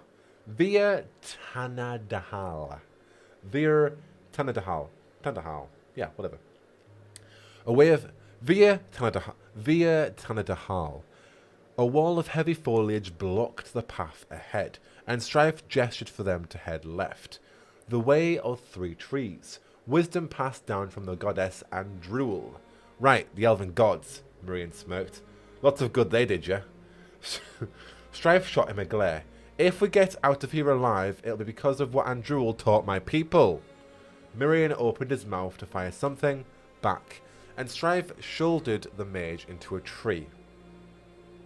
The man smeared the moss as he staggered against it, which would make tracking them easier, but the huntmaster had already tracked them easily enough. Be careful how you speak of the lady of the hunt while you stand in her forest. Ooh, interesting. Miriam glared and shoved him back. Fine. That must be why the Elven Empire is the greatest in the world today. As Strife's hand clenched into fists, Miriam raised a hand and his fingers crackled with lightning. Oh wait, Tevinter overthrew the elves, established the largest empire in the known world, and held off the savage Kunari for centuries because we know how to wield power instead of letting it run wild in a damned haunted forest. Woo! I'll give Miriam that one. As far as burns go, it's pretty good. It's also interesting just to see Strife's dynamic on the Elven Gods too. I know a lot of Dalish clans and Dalish elves do immediately just go for like the whole dynamic of loving or endearing their gods. So it's interesting to see that he's definitely, at least appears to be, one of those elves. He is Dalish after all, so it makes sense. Strife laughed. You did it on the back of slaves, Shem.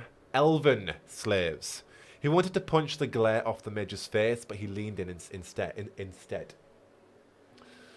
And the Qunari are stomping all over your great empire as we speak. He stepped back, then turned and started walking, yanking on the chain. Come on, break's over. They moved in silence after that. It was nearing sundown by the time they reached the river. It was about 50 paces across, dark water foaming white around the rocks, and shallow enough that they could walk instead of swimming if they were smart about it. Come on, he pointed at a bit of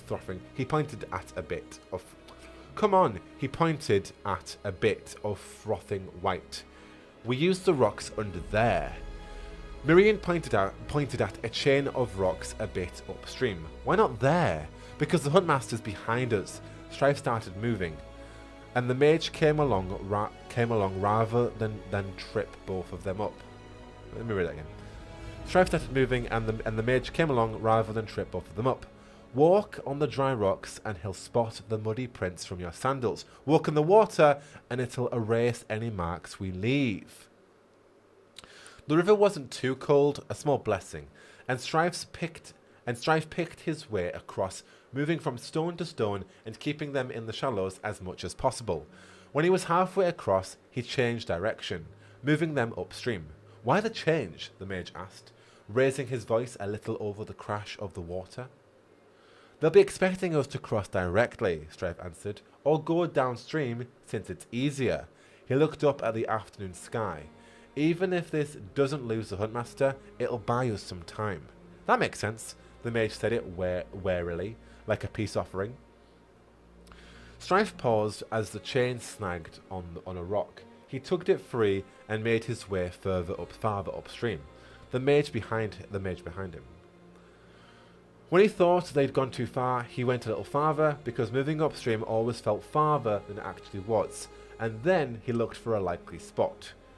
When we come out of the river, he said, we need to leave as little trace as possible. Muddy footprints, broken branches, all of that tells them right where to start looking for us again. How do we get out without leaving marks? The mage asked. Strife squinted. There, he pointed at a large rock at the edge of the river. We climb onto that, then hop onto that little one next to it, and from there onto the fallen log. The log didn't even have any moss on it. What about our muddy footprints? Strife smiled. I imagine the river's done a better job of washing your sandals than the slaves you're used to. We'll leave water, but it should dry off quickly enough in the afternoon sun. Miriam glared, then looked at where Strife had pointed. There's sand and mud all around those rocks. One slip and we'll leave prints even a blind man could track. Then I suggest you don't slip, Strife said, and started for the shore. They reached the large rock, which was orange and flat and hung out over the river like a balcony. Strife hopped up easily enough, at least most of the way, and then fell onto his stomach with when the chain went taut. A moment later, Miriam climbed up, huffing. Right. Strife got to his feet and offered the mage a hand. We moved together, Magister. Miriam took his hand and Strife pulled him up to his feet. He pointed down at the next rock, a wide speckled one that would be just large enough for the two of them to stand on together. Ready? Miriam grunted and they jumped. Strife made it easy enough, and then Miriam landed and bumped into him, and he pinwheeled his arms, standing on one leg on the very edge of the rock and looking down at the wet sand, just waiting for him to land and make an enormous mess. The mage's arm clamped down on his shoulder and hauled him back up. Clumsy oaf! I'm the clumsy oaf? Strife resisted the urge to punch the mage. Instead, he pointed at the fallen log and the wall of dark forest ahead of them, tantalizingly close. On three, we jump for that. Try not to wave your arms around this time, Magister. 1, I'm not a Magister, Miriam muttered. 2, just before Strife would have said 3, an arrow punched into his back. Dun dun dun. What is chat quickly saying? Asan gonna be swift and silent. It's true strike. It's he'll strike true and will never waver. Our fierce little baby. Also, if he's gonna be swift, is he gonna be a swifty? Will Miriam be redeemed by the end of the story? It's a good question, iCity. It's a good question. The drama. My rook would be there with popcorn, watching the fight. Yeah, the constant bitching is actually so entertaining. I like that it's actually equally battled too.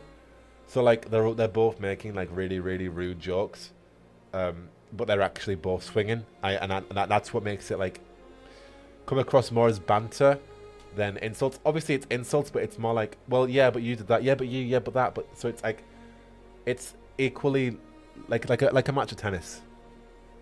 Let us read on as we reach almost the conclusion of the story. As the elf cried out and fell, Miriam turned, trying not to gloat about not being the clumsy one tripping all over everything in the damned forest for a change. Then he saw the arrow sticking out of the elf's back and also out his front, blood already pooling below his ribs on his left side, and then the elf landed in the mud and rolled, and the chain went taut and yanked Miriam off his feet. He landed on the rock with a jarring impact and, looking up at the sky, saw an arrow flash through where he'd just been standing. Groaning, he sat up. The Canary had reached the river 100 paces downstream. They were at least a dozen. The Huntmaster was the one holding the bow, standing tall and already knocking another arrow. Even at this distance, Miriam recognized his black and white painted face. Besides him, the bastard's gold-painted face lit up in a savage smile, and he raised a massive axe whose double-bladed head was bigger than a dinner plate and twisted with cruel barbs. "Bass!" he shouted. "You run fast, but the Cune leads us to you. The bastard does not lose those in his care." An arrow glanced over his rope-knotted armor, and he roared in surprise. Miriam looked over at Strife. The elf was already up. The bow Irulen had give him still thrumming. "Care for that bastard!" Strife yelled, his voice steady despite the arrow sticking out of his gut, and then ducked down as the Huntmaster's next arrow buzzed past his head. "Get behind the log," Miriam hissed, pulling the magic to him. The magic of the woods was slick and dangerous, heavy one moment and leaping the next. Miriam had cast spells in places where the veil was thinner before, letting the magic come to him with little resistance. But this was different. Something else lurked at the edge of his awareness. He ignored it for now, focusing the magic. While the Huntmaster and the Bastard held back, the other Cunari were coming up the river, thick swords and large shields held up over their heads. Miriam released his magic, and a bolt of lightning sizzled from his head. It reefed one of the Cunari. It reefed one of the Cunari in cracking tendrils of lightning, and then darted across the water to his comrades, jolting them all into a dance of pain. For Jaseka, he murmured, letting the anger focus his moment. Then, oh, sorry, I just saw Bass. Someone get Jack a cup of Yorkshire tea. Ooh, yes, please. Tetleys, I'm sorry. Tetleys will not do. I live near a Tetley factory as well. It will not do. Then Strife slammed into him, knocking him down just as the Huntmaster's next arrow hissed past them. "You mentioned the log," Strife said, his voice tight with pain. Miriam scrambled to his feet. Inside, outside. Together they scrambled over the log and then hunkered down behind it. "How's your back?" "It won't be what kills me. Break off the arrow anywhere above the fletching, would you?" Miriam grabbed the arrow, trying to ignore his revulsion at the sight of it, sticking out of the elf's back, and snapped it. "Done. Now what?" "Hang on." Strife took a breath, then reached down to his gut, where the arrowhead protruded. With a quick motion, he pulled it through and out, and then released a ragged breath. Andrew's tits! I need to use that swear word. Mirian was very nearly sick, but if Strife could keep steady after doing that, he could keep steady after watching it. Should we run? Strife threw the broken arrow aside, knocked one of his own, drew back his bow and fired. One of the Kunari in the river fell, clutching at his throat, and Strife gave a grunt of satisfaction. I had 20 arrows. I'd rather not die with any left in my quiver. Ooh. Mirian nodded and pulled that magic to him again. It was still easy, but the scent of something else was stronger this time. Something lurked at the edge of the veil, sensing him pulling at the threads of magic. Again, he ignored it, and this time his bolt of lightning sent two of the Kunari soldiers in the river down into the water, their limbs spasming. Wisp darts and iced wine. Ooh. The little pastries that they served at the cafe on the hill overlooking the docks. The ones with honey and nuts baked into them. All of that had died with Ventus, and the Kunari would pay. An arrow sank into the log of a handbreadth from his face, and he stared across the river and saw the Huntmaster looking directly into his eyes. The Kunari's eyes were cold behind the black and white stripes, showing a calculating intelligence as he drew another arrow. "You are weak, Bass," Bastar shouted. He was running along the riverbank, waving his axe and smiling his horrible meat-chopping smile. "The Kun will teach you obedience." Strife loosed another arrow. This one snagged the rope knot armor and pinned Bastar to a tree. "I've had 50 years to learn obedience, Bastard," he called back, his voice a little ragged now, "and stronger men than you have tried." Then he grunted in pain as the Huntmaster sent another arrow clean through the log and into his arm. Ooh. Mirian raised his hands.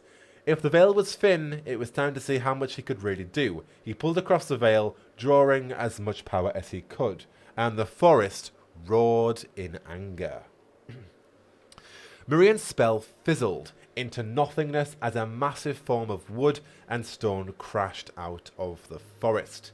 It was as tall as a golem, and it walked on 4 wooden legs, bound to stone feet covered in runes and moss.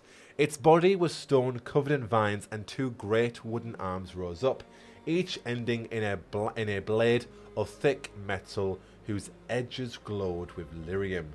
"Dumat's breath," Mirian swore as the thing crashed towards him.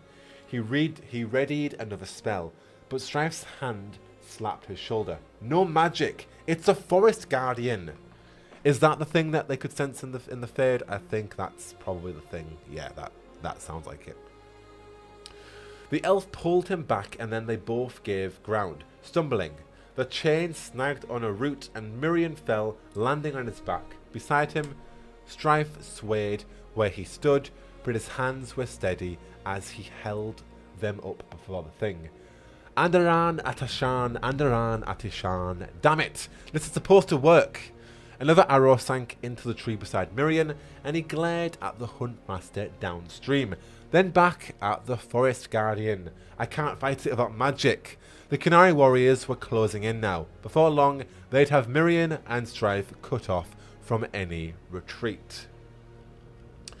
We shouldn't have to fight it at all. Andaran Atishan." Mirian looked at the Huntmaster, who had another arrow knocked already.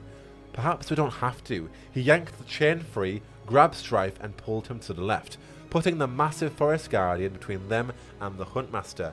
"Inside, outside, inside, come on, damn it!" Past the Guardian, he saw the stripes painted across around the Huntmaster's eyes twist as the Kunari glared and lowered his bow. "Listen, you stupid pile of rocks, I'm not here to fight!" Strife shouted at the Guardian, scrambling back to his feet. The Guardian raised a giant blade arm and then paused as one of the Kunari warriors struck it from behind. The Guardian's reaction was immediate. It stopped, rotated, and turned to the Kunari warrior, whose blade was still raised. It was a big, thick blade, large enough to chop a Bronto in half with a single blow. Unfortunately for the Qunari, the Guardian was larger than a Bronto. The Forest Guardian's arm blade slammed down and chopped the soldier in half. Good! Kill each other, Mirian muttered and turned to Strife. He was pale, his eyes glassy. Come on, Nyphea, you're going to give up before I do? Strife's eyes focused and glared. Not likely, Magister. Inside foot, outside, inside, they ran. Once they could no longer hear the fighting, Strife collapsed so that Mirian could get the arrows outside of his arm. The arrow out of his arm. You're sure I should take it out? The mage asked. I can't shoot with it in, that's for certain, Strife grunted. Through a log and drool, that's a strong... Ooh. Through a log and drool, that's a strong bow. What I could do with a bow like that. The wounds were clean, seemed clean anyway, but he'd lost a lot of blood. Do you know any healing magic? He asked, rolling onto his stomach. A little. I was better with lightning. Mirian pulled the arrow from Strife's arm, and Strife grunted, refusing to let out anything more. He hoped the darkness hid the pain on his face. I had a friend, Jaseka. She worked with spirits. Once she reattached a man's hand after it had been chopped off. She sounds like a powerful mage. Not powerful enough, Mirian sighed in the darkness. I saw her back in the tent. Strife thought about that for a moment. Then you gave both her and Thant some peace. She taught me a few tricks, Mirian said, voice quick and businesslike. Maybe I can close your wounds, at least. Is it safe to use magic now? The Forest Guardians are rare. I'd be surprised if there were another within a day's walk. Strife felt a humming warmth seep into his back, and he relaxed a little. Thank you. He heard cloth ripping behind him. I'll see if I can bind it. As long as I can still use my bow. How many arrows did we have left? 18? 19 maybe? I have to say. How's the arrow you pulled out? Still usable? Would you like a scented pillow to lie on as well? Mirian wrapped the makeshift bandages around Strife's stomach, looping it under his arm. That's more your style, Magister. Strife winced as the bandage tugged tight. You're not bad at this. Had to bind up your slaves after some blood sorry, let me read that again. You're not bad at this. Had to bind up your slaves after some blood rituals? I don't even own slaves, you knife-eared idiot. Strife turned, raising an eyebrow. What kind of magister did I end up shackled to? I'm not a magister, Mirian glared, his eyebrows about the only thing Strife could make out in the darkness, then sighed and shook his head. Magisters come from important families. My family were slaves. I only became a citizen because after my magic came, the owner of the factory where we worked adopted me into his family. He swallowed. I'm nobody. You know the glowing lamps in the streets of Ventus? I like those with magic. That's my job. Strife stretched carefully. He'd been able to shoot. Can I tell you a secret? He got back to his feet and found him steady beneath him again. I grew up in an alienage in Starkhaven. I thought you were Dalish, Mirian said. I had a big mouth, and it got me in trouble, Strife said, smiling. Hard to believe, I know. I hit a guard who was beating elven children, and he came back with more guards, and I ended up living in the woods. The Dalish found me, and let me join up with them. I've picked up what I can from them, but... Mirian started to laugh. You're nobody too! Strife grinned. Well, we've only a few hours left, and I've got more than a dozen arrows in my quiver. He looked at the darkened sky. The Qunari are close behind us. It's probably too much to hope that the Guardian kills them all. Mirian sighed. Your friend said she'd be back by midnight. You think we can stay ahead of them for that long? I don't know, Strife admitted. With my injuries and your complete ineptitude of all things related to the damn forest? Mirian finished. Strife laughed. Lack of familiarity, let's say. He squinted, then continued soberly. No, We'll manage for a few hours, but they're gonna catch. But they are going to catch us. Well then, Miriam offered a hand. Let's make them regret it. What is chat saying? Every Tevinter is a magister. Not true. To be a magister, you need to belong to the magisterium. It's a class system. Just because you're a mage doesn't mean you're a magister. You have altuses. Yeah, we'll look at it later, but you have an entire class system. Just because you're a mage, it doesn't mean you're a magister. Dorian is an altus. Dorian is a magister because he literally is a member of the magisterium. Miriam is a family of slaves, so he would have been a soperati, which means sleeper, intervene. However, because he was a mage, he would have then been into the mage class. I can't remember what it's called, but it's all a class system. It's but he's not a magister, as explicit as this book goes and delves into. Not just because you're a mage doesn't mean you're a magister. It's all a class system. Okay, next bit. When the 4th Cunari guard fell under the forest guardian's blades, the huntmaster decided it was time to act. As Bastar and his guards hacked at the thing, the huntmaster put away his bow and readied his long spear. He stepped forward, feet light on the ground, pace unhurried, and watched as the forest guardian moved. Its blades swung swiftly, but with a regular pattern, and paused for a moment, waited. His spear snaked through the whirling blades and struck the creature where its neck would be if he had one, the broad point punching through the stone. The guardian staggered, and Bastar and his guards hacked at the creature's legs as it turned to the huntmaster, its blades flashing red in the sunset light. He stepped to one side, and a blade hissed past. A tiny movement of his spear sent another blade to the side harmlessly.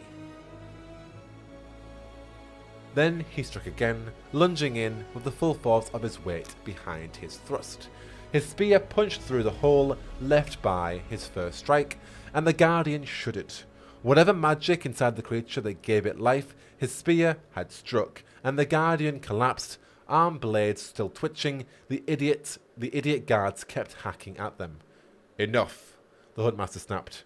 We must ensure the creature is destroyed, Bastar yelled, bringing his great blade down and shearing off one of the blades.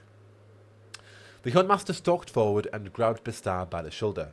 We would not have needed to fight it had your guards not attacked it. Bastar pulled free from the huntmaster's grip.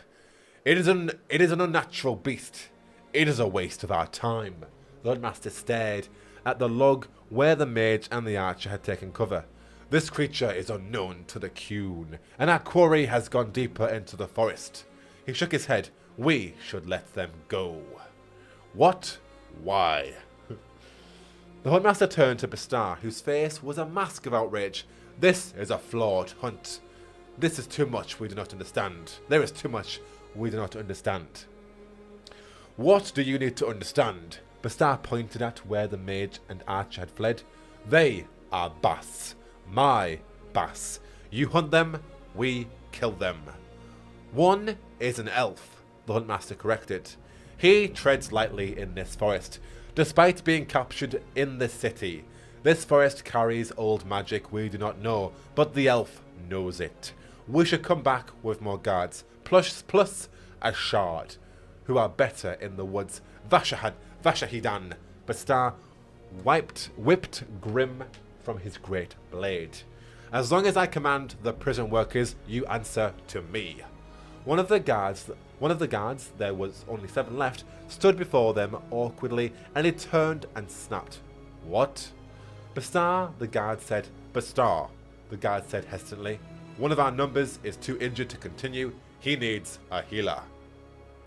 The huntmaster looked at the fallen guard, whose face was a mask of stoic pain, for all the blood that steeped from an ugly stomach wound. A moment later, Bastar's sword cut the injured guard down. Not anymore, Bastar said. Now move. He stomped off after the escaped prisoners. The cowed the cowed guards in tow. The Huntmaster looked for a long moment as the dead guard, and then he too followed Bastar deeper into the forest.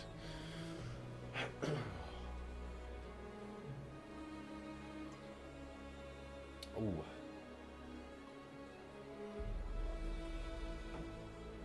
Certainly getting to the point of conclusion now. It is true, Decaster. It takes me a second to recover from the Cunari dialogue. But all good. The moon had risen, casting its pale light down through the branches onto the forest floor.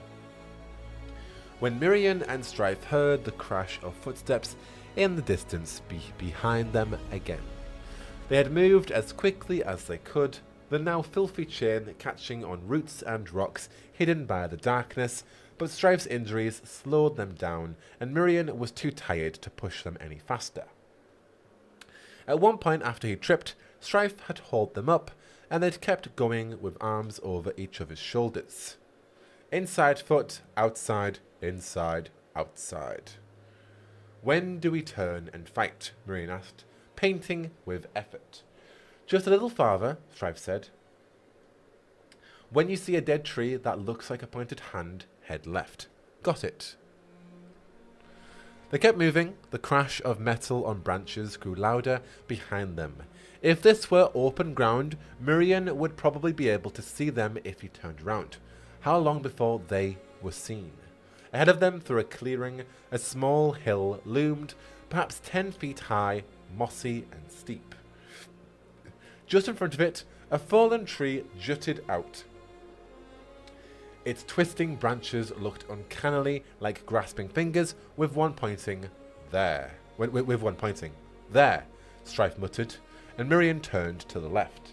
He found himself scrambling up a natural staircase made from tree roots, his sandaled feet slipping on the slick moss, but Strife caught him.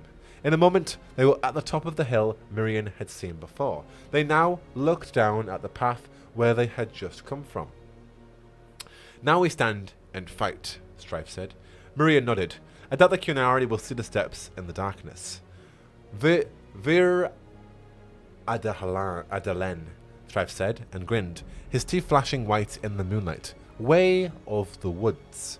Receive the gifts of the hunt with mindfulness. Normally that means the food you catch and eat. In this case, the gift of the hunt is me knowing about this little hill. Wisdom from your lady of the hunt? Perhaps your gods are good for something. Miriam began to pull the magic to him.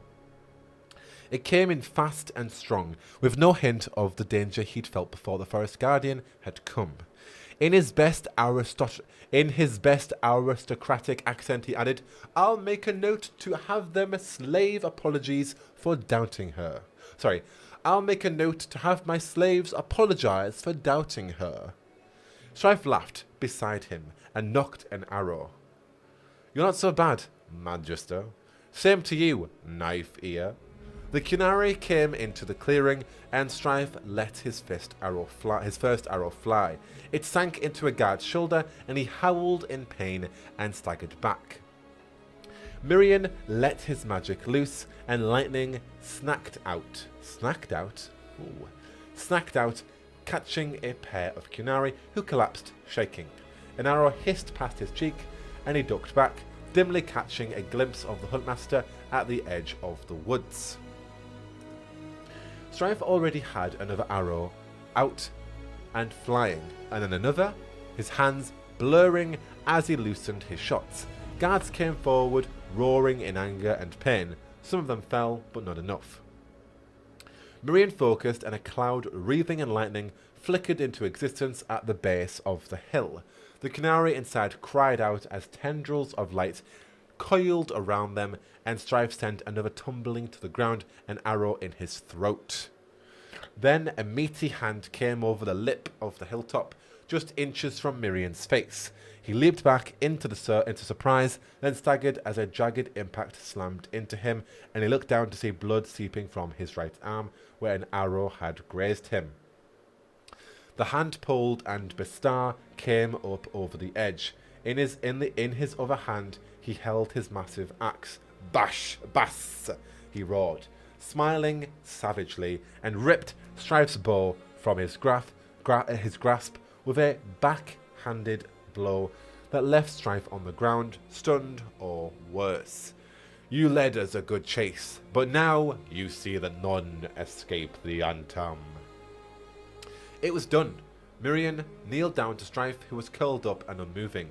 He grabbed the elf's hand, now standing before him. Bastar was laughing, and the other Qunari in the clearing were starting to climb. Then Strife, still down, squeezed Mirian's hand once. The pain in his arm made Mirian queasy, but he held on. "Stupid oxman," he snapped, rising slowly to his feet. "You cannot kill me. Look at me." He raised his uninjured arm, sneering in the moonlight with an ignorance to match Bastar's. "How many of your guards did we kill? Do you know what you did when you chained us together, Bastard?" Bastar brought his axe under Mirian's chin. "What is that, little bass?" "You taught us to work as one," Mirian said, and then added, "Inside foot," and kicked out as Strife did the same. The shackle that bound Mirian's leg to Strife's caught Bastar just above the ankles, and the big Qunari crashed to the ground with Mirian beneath him, his axe falling away into the darkness. Mirian pushed and Strife kicked as Bastar slipped, rolling onto his back as he tried to halt his slide down into the clearing. "Now! The chain!" Strife yelled, and as Bastar slid off Mirian, Strife leaped over, coming down on the other side and pulling the chain across Bastar's neck. "Pull!" Mirian heaved as Bastar's weight tore at his shackled leg. The giant Qunari had his hands up, grasping at the chain around his throat, and Mirian saw his legs kicking freely as he dangled over the hilltop's edge. But it wasn't going to be enough. Mirian's cloud of lightning had faded away, and the other Qunari were already climbing up. They would free their commander and kill them. Mirian scrabbled at the soft earth to keep Bastar's weight from pulling him over the edge. All his and Strife's work, all their pain, and it had been for nothing. Bastar gave a strangled shout, clawing at the soft dirt with one hand and the chain around his throat with the other. A pair of Qunari reached the top of the hill, pulling themselves up. They towered over Mirian, their axes shining in the moonlight like bones. Then a snowy white owl drifted overhead, a ghostly form in the moonlight. It landed between Mirian. Sorry, I'm trying to say Irilyn already. It landed between Mirian and Strife. "And that's midnight," Strife said with satisfaction. The air around the owl shimmered, and then suddenly it was a great bear standing atop the hill. It roared at the Qunari and swatted one with a great claw that ripped through armor and flesh, sending the Qunari flying from the hilltop down into the clearing below. The other Qunari swung his axe, but the bear caught the haft of the weapon in its mouth and shattered it in its jaws. A moment later, another clawed swipe sent the warrior tumbling down into the clearing as well, and the bear roared with all the fury of the forest behind it. Huntmaster, Bastar shouted, his legs still kicking as he grasped at the chain around his throat. "Do your duty! Destroy those who threaten the Qun." "Yes," called the Huntmaster. "That's the idea, Bastard." Here we go. A sudden shocked silence washed over the clearing as the Huntmaster tossed his bow aside. "Antam, to me," Bastar choked out. "I am not Antam." The Huntmaster smiled as the Qunari beside him looked at him in confusion. In one fluid motion, he swung the spear down from his back and hurled it across the clearing. Bastar shuddered as the spear struck, then went silent and still. Now weaponless, but swooping is bad, Irilyn. Now weaponless, the Huntmaster raised his hands, and then, as though they stood at a fancy ball, he placed a hand across his waist and bowed politely, his stoic expression melting into a polite smile beneath the face paint.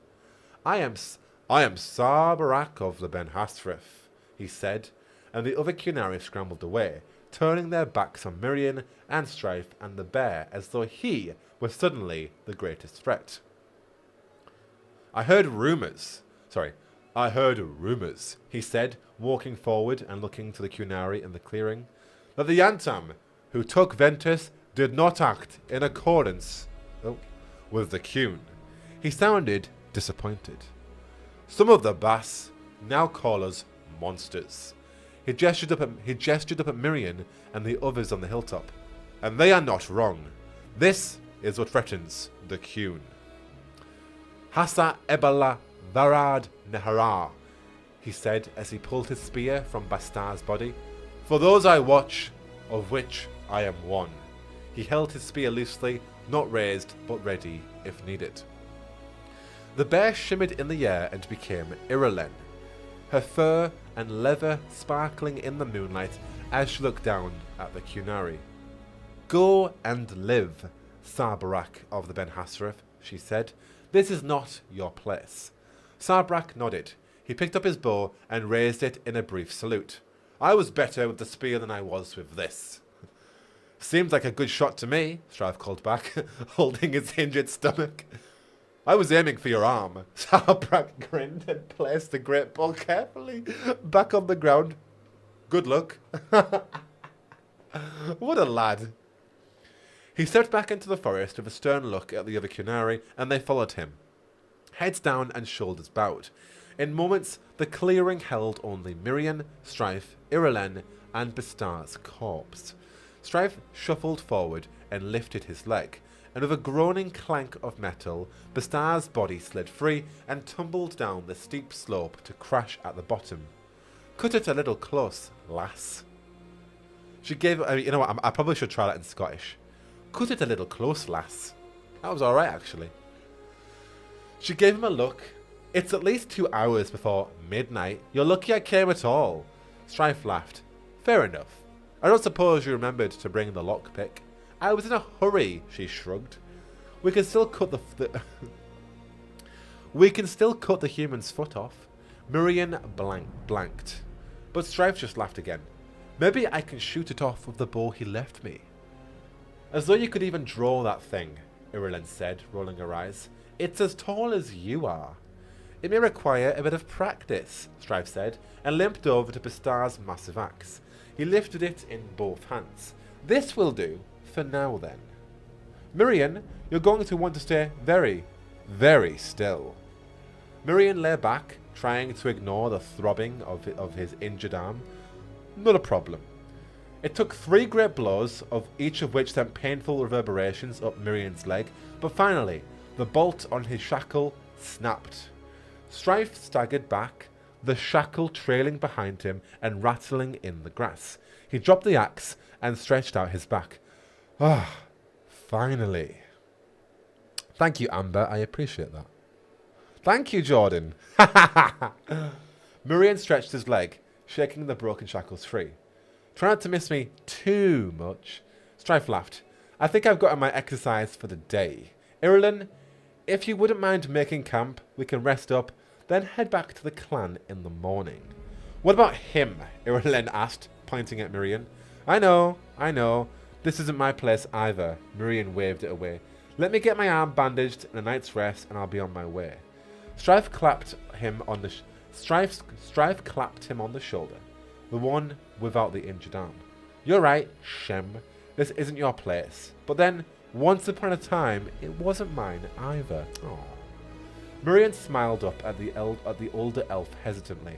He wasn't sure exactly what morning would hold, but at least he'd be there to see it. And that's how it ends. Right. Immediate thoughts. What did we all think? What I want to do straight away is, instantly, I'm thinking that maybe I may have been wrong about a bold prediction I made. But let me bring it up first. But thoughts on that story. Like, it's a really good just dynamic between the two that cultivates in... Like, I get it. I was like Miriam's a dick. But they're both dicks in their own right. They're both just equally... They're both haunted by, like, the shifting dilemmas of their own, like, like backgrounds. Like less so Strife, because Strife, you know, Strife's from the ideologies of like Dalish clan, which we know is manipulated anyway, and like you know, he was in an alien age again, another awful experience. Whereas Mirian is from Tevinter, but however, from a like a carte blanche point of view, it's like, oh, he's from Tevinter, he's a magister, he's the upper elite. Then he's not, you know, and he's got a very negative perception of Strife, but then Strife's got a very negative perception of him as being from Tevinter. But actually, when they remove those layers and understand each other and realize they're both actually very similar, it creates that dynamic that that pays off really, really well in the end. Before I read chat, I just want to bring it up before I do, because it'll fly out my head. It was the Dragon Age Day short story. Not 3 Trees to Midnight. It was called Ruins of Reality. And this mentions the clan that Strife's a part of. And it makes me think that this actually could be a prequel to 3 Trees to Midnight. I've always thought of it... I mean, I've never actually stated if it's a sequel or prequel. I've never stated that. I've just always said that perhaps that Strife's clan and Ireland's clan relates to the Executors and relates to the Veiljumpers. But when they say they're going back to the clan, I don't presume that to be the Veiljumpers. However... I think it is the Veiljumpers, because in the Game Informer article, slight spoilers here, there's a mission in the Arlafan Forest, and it mentions going to a Dalish clan, which is the Veiljumpers, and we know the Veiljumpers is non-Dalish and Dalish members, so maybe it's just not, it's not just a, it is a clan, but it's not just a clan. It's like, it's complicated, so because we don't really know the nature of the Veiljumpers, it's a faction. What we'll do is I'll get the article up. Again, I'm going to look in the chat in a second. I just want to be crystal clear on what I'm specifying here. Because I've been mentioning this is like what I'm picturing is, does this clan become the Veiljumpers? Is it already the Veiljumpers? Am I already overthinking it? Or is it going to become the Veiljumpers? Because in the missing, it's established that they are the Veiljumpers. But right now, in 3 Trees to Midnight and in Ruins of Reality, it's established that Mirian, and Iralen and Strife are going back to a clan and belong to the Dalish Moorland clan. So, give me 2 seconds to look at the Game Informer article, and we'll just find out. And we can actually make that connection right now. If I can get to... I actually can't get to the Game Informer article because it's not... Let me check. It wants me to log in. I will try and go on it on my Discord, but I just wanna get full context, because I believe it does say they go back to a clan, and if that's true, then they're just referring to the Veiljumpers, the clan as well, which means that all of this is the Veiljumpers. Again, that's what I'm taking away from it. It doesn't confirm anything. It won't let me go on the Game Informer article. They must have found a way to deny access to people who didn't pay for it. I've got it in screenshots. We're just going to go through the screenshots, folks. One by one. Let's do it the old-fashioned way. What is chat saying now? Good job, Jack. Thank you. Sorry, it was great. Applause. Thank you. Thank you, chat. Appreciate it. Oh, thank you all. Faith, thank you. The timing of the lost elf in the background. I didn't even... I can't. And now kiss. I agree. They should kiss. Great introduction for the Veiljumpers. Excited to see these two in the Veilguard. So we're going to talk a bit about spoilers. Just a little bit. Just the first mission. I do apologise, but I mean it's a stream, and it's only a little tidbits. So, Erin, that is a topic that I will talk about in a second too. Are the Veiljumpers related to the Executors? I think so, but right. Let me go on my screenshots.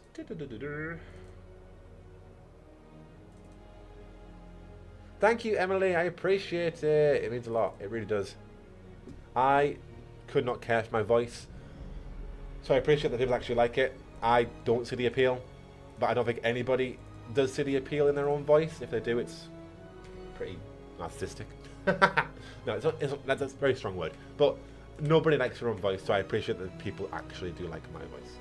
So, okay, spoilery, but we need to get the context. So in the mission, in Entropy's Grasp, We have Balara, who represents the Veil Jumpers, and she is the face of the faction.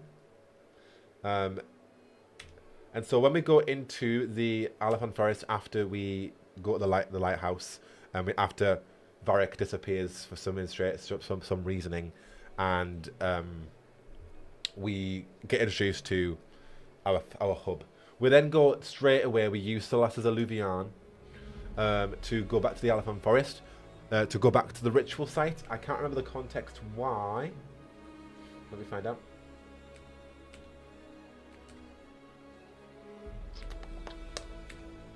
Here it is. Here it is. The team decides to reach the ritual site back in Alafan Forest. It doesn't say why. They just say that. I'm missing unique dialogue options because I'm a Qunari and Elf to have more to say here. Yep. However, it's not fully functioning without Solas being... Pardon me, Solas is Alluvion. But yeah, why did I go back? It doesn't say. They probably just want to go back and go, oh, crap. Maybe that's where they get the blade. Maybe Solas drops his dagger on the floor and that's how we get it. I don't know. But we go back to the ritual site anyway. And as we go back to the ritual site, we get a cutscene where Strife and Irulen need help finding Balara Lutara with multiple dialogue options. And so Rook helps because what it means to be a leader, defining our choices. So we help them in return of them helping us, basically. So we go look for Balara, and then this starts the quest, Entropy's Grasp. So we progress through the forest, and we finally find Balara. Spoilers. She's a Veil Jumper, the first companion you meet after you get Scout Harding and Nev. And the centerpiece of this issue is Balara because of a bit of background. Balara explains that they're trapped in a Veil bubble, and there's no way out of it, so hence we need Balara's help to get out of it. When designing, so then we use Balara. Balara has a special ability. We use those abilities to get out of the bubble. We destroy the bubble. We find the Nada stuff, Detharlen. That means something of knowledge. And then we found that artifact. We destroy it. And then here we go. So the group heads back to the Veil Jumper camp. And interesting as I am to see what happens next, demo ends. And it doesn't say, so it just says camp. So what I'm taking away is Veil Jumpers have a camp in the Alafan Forest. Strife and Irulen's Dalish camp is in the Alafan Forest. Is it the same? Has the Morlin clan become the Veil Jumpers? Is it the foundation of the Veil Jumpers? Probably. Like, I don't, you know, the way that Strife talks about his clan, the fact that they're literally in the Alafan Forest, the way that, you know, he was a stranger and they really found him, I don't think he's going to immediately, like, leave that. But I'm also not sure. Like, maybe his clan gets immediately betrayed and destroyed, and that's where, pardon me, the events of the missing start to happen, which I will show you now. So we're missing the context. Obviously we are. It's absolutely fine though. It's just a case of what is the nature of the Veil Jumpers, and if they represent the Morlan clan, because there are some interesting theories that I have devised over the Morlan clan. But we'll get to that in a second. For now, let's just look. There they are. So this is what Strife looks like, and there's Irulen, and they're not just Dalish. So that's why maybe it's got a foundation of the Morlan clan, but they're not just Dalish. As you can see, is she a human? Can't tell, but... So, you're not joking. Looks like we have company. My Dalish friends. No, we're not. We're not Dalish. Looking for the Crucial Stone. There's good old Irulen. I suppose we expect us to help you with that. My name is Strife. I'm Irulen. Bind, and the other is Tist. We're Veil Jumpers. That's what's become of Alafan Forest. The Veil Jumpers represent an alliance between the best Dalish mages and hunters and other non-elves. So it would be weird if they did have a Dalish camp. Maybe the foundations come from a Dalish camp. I am looking very, very, very much into this because I am literally, like, you know, obsessed. But I do want to know if it could be the same camp. It probably isn't, but we don't have full context. Either way, the Morlin clan has a lot of representation of Gillinan, and that's where like it does connect to the executors.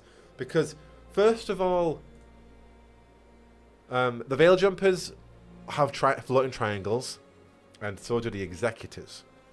But more interestingly, I've devised that the executors are an ancient elven cult. Ancient elves, like the Sentinels, wear golden aesthetics, golden armors, like literally just like the Sentinels, and that represents like Arlathan, the embellishment of sorry, I'm not saying embellishment. I'm saying like let me write the word down. Emblaze, I can't remember. Anyway, symbolizing like the beauty of Arlathan. It's gold. It's a nice material. It's rich. It's beautiful. Think Abelas. And it seems like they all kind of do, or at least similarly they do. Similarly, there's also a concept out of what the Sentinels originally was supposed to look like in Dragon Age Inquisition, and they have horns, and that is like the figure in the Dragon Age 2020 Game Awards trailer where we had a figure with a Veil Jumper bow walking through the forest. Again, like a Sentinel elf, but like the original idea of a Sentinel elf, which again ties to the idea that the executors could be an ancient elven cult. Even more so amplified by the fact that we do have two ancient elven gods now on the loose. So, ancient elven connection, and then floating triangles, which comes to the executors. Executors speak on behalf of powers from across the sea. What the hell is that? It could be anything. Is it an elven god? Not sure. And now the Veil Jumpers also have floating triangles.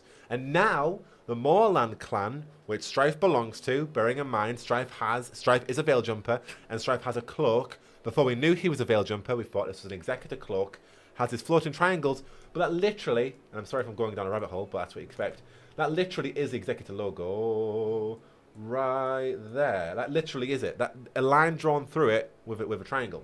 So we've got an executor logo on him, and then the Moorland clan, as well as Irulan, have literal representations of Gillinan, who we now know is one of the antagonists of the Veilguard. First example is they're looking for a journal, a relic of the Moorland clan. So what is this journal? Strife was looking at this. Sorry, they're looking for a relic that was noted in a journal. The same journal he was holding, it was a relic of the Moorland clan, handed down over generations. Strife was looking at this relic right now. And so was his double, so he's in the Cursed Forest, you can see. Both transfixed by a statue of the elven goddess Gillinan holding a crystal halla figurine. And then they steal the figurine, tearing it from Gillinan's. As Strife drew the attention of the merciless trees, Irulan swooped in and snagged the figurine with her talons, tearing it from Gillinan's grasp. So the fact that we have Irulan shapeshifting as a halla, Gillinan is literally the mother of the halla, connection there. She's a shapeshifter. Gillinan created all kinds of creatures. It's just like, are the executors or the Moorland clan or the Veil Jumpers an elven cult of Gillinan? Is that one of the twists? Is Balara going to betray us because she is a servant of Gillinan? Again, tinfoiling, but that's what it's all about, and that's the connection that I'm drawing from based on all of these connections, because this is like one of the biggest connections that has driven me crazy. The Veil Jumpers, the executors, tied to elven gods, which has just been even more amplified in these short stories. Of course, it could mean nothing, but I think it's bad news for us. Solas also, again, another connection. Solas finds the executors to be very dangerous. I would think so too if they're literally an elven cult of Gillinan. Hence why he could have known about them in the past if they represent an elven god's cult. Because he would have known of them just like he knew of the Sentinels being Mafal's little militia. So, a lot of connections there. I think Balara is the perfect person to betray us because she's bubbly as well. And going to break our hearts. I don't know. But it's what I've been thinking. It wouldn't answer Irulan and Strife's intentions and why they'd help us out and why the Veil Jumpers would help us out. But again, there's always a betrayer, there's always an ulterior motive, and there'll be an ulterior narrative to like, you know, to unravel with Dragon Age. Again, like Solas joined us. He wasn't. I mean, obviously he hated Corypheus, but he joined us to get his orb back, and that's all he needed, really. You know, is there some ulterior motive with maybe not even Balara, maybe just the executors as a whole, the Veil Jumpers? We're gonna have to find out. But yeah, that's my long-standing theory. Either way, what we do know is they've got this clan, and then, as we now know, Irulan and Strife, along with the others, now become the Veil Jumpers with their own faction, which is also located in the Alafan Forest. So, you know, another connection. Going back to the story, what I really liked about the story was how it also showcased the Qunari fractured with the Ben Hasrif taking over in the end there. It just shows that, like, it does seem really doom and gloom for like Antiva and the rest of Tevinter with the Qunari's invasion, but it also showcases that actually just like every group in Tevinter right now, they are just as fractured, they are just as splintered, and so it's good to see actually the other Qunari fighting back. It gives me hope that we're going to see a subversions of the Qunari just as much, because I like the Qunari as a concept, and I don't just want to see them painted as bad. I do want to see them painted as the morally grey that they are. Not a pun. Realize it is a pun, but not intentional. But I do want to, like, I want to just. They've always been depicted as the bad guys, and I get why. They do represent a totalitarian society, but like I want to see them in other shades of grey, and I'm glad that this story indicated that we're going to see that too. So I do hope that we do have characters in the Veilguard from the Ben Hasrif be sympathetic to the Veilguard, to Rook, like we had Gat, who wasn't sympathetic to the Inquisitor in Inquisition, but then he was sympathetic to Vadis in Tevinter Nights, which we'll read about in like 10 weeks' time. But yeah, I do want to see parts of that too, and I'd like to see parts of the Qunari helping us out. You know, we've got Tash, but like Tash could be a Tal Vashoth or an Atashi. Well, Atashi only means glorious one, but I get the impression Tash isn't a part of the Qun, with her being a lot of fortune. So we'll see. But yeah, I like that dynamic. It was really good to see. Other things I liked, I enjoyed, again, all the elven stuff and the links there with establishing Strife as a Starkhaven character. You know, we've had one Starkhaven character, to my knowledge, as a main character in Dragon Age, so it's great to see that representation. You know, I'm a Northern Brit. I live about 2 hours away from Scotland. It's great to see characters from Scotland, you know, represented with that accent in video games. So I like that. But also Strife's a 50-year-old too. I like the fact that Strife's a silvery-haired elf. That's a really cool representation. I think what I'd like to see more about, and we're probably going to get this different dynamic anyway with Strife, is them being like a Dalish elf is a bit like bog standard. Every elf in Dragon Age has been a Dalish elf, and they all worship their gods. I want to kind of see that dynamic different a bit, but we're going to get that with the Veil Jumper lore anyway. And I mean, we're spoilt because we did get Solas as a literal elven god who defies the current societal views of Dalish elves. So maybe I am just thinking it from that point of view. Like, I want more of that, but I'm sure there'll be other characters that subvert that Dalish thing that we've had in the past. I just get a bit bored of it. Like, yes, I love Andrul. Yes. Maybe we're going to see Strife's representation or ideologies change once they witness the destruction of Elganan and Gillinan. That'd be cool. But yeah, I don't know. Maybe that's just one thing that I'm less interested about. But it is cool to get more a bit about Andrul. Andrul, we assumed was going to be, if it wasn't Gillinan, we assumed Andrul would be one of the big bads. But no, it's definitely Gillinan. But yeah, the amount of Gillinan lore that Strife likes is interesting to hear, and I like hearing about the ways of the tree and the ways of the arrow. It's really, really cool. Just to get more of that insight into what Andrul is like and these characters. One of the things that I liked delving into the Alathan forest, as it resembled what Alathan was, you know, and seeing a forest, a guardian forest.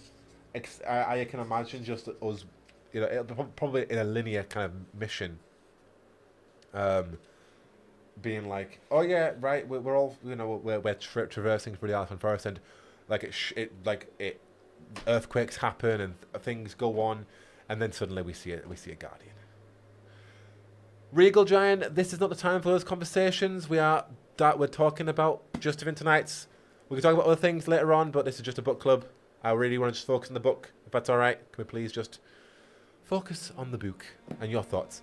Any other thoughts that people have on Three Trees to Midnight? Jack really said, say Andrew one more time. It's true.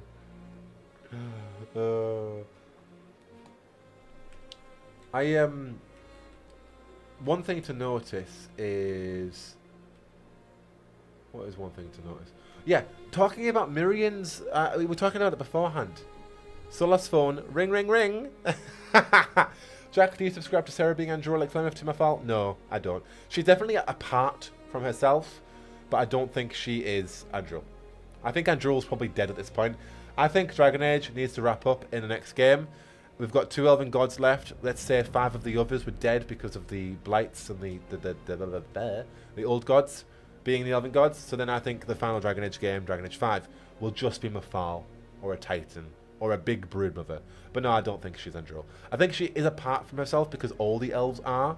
Because Solas literally sundered their entire identities, being from spirit to physical form and being from Lyrium bodies and stuff. But I don't think that she is literally Andrew.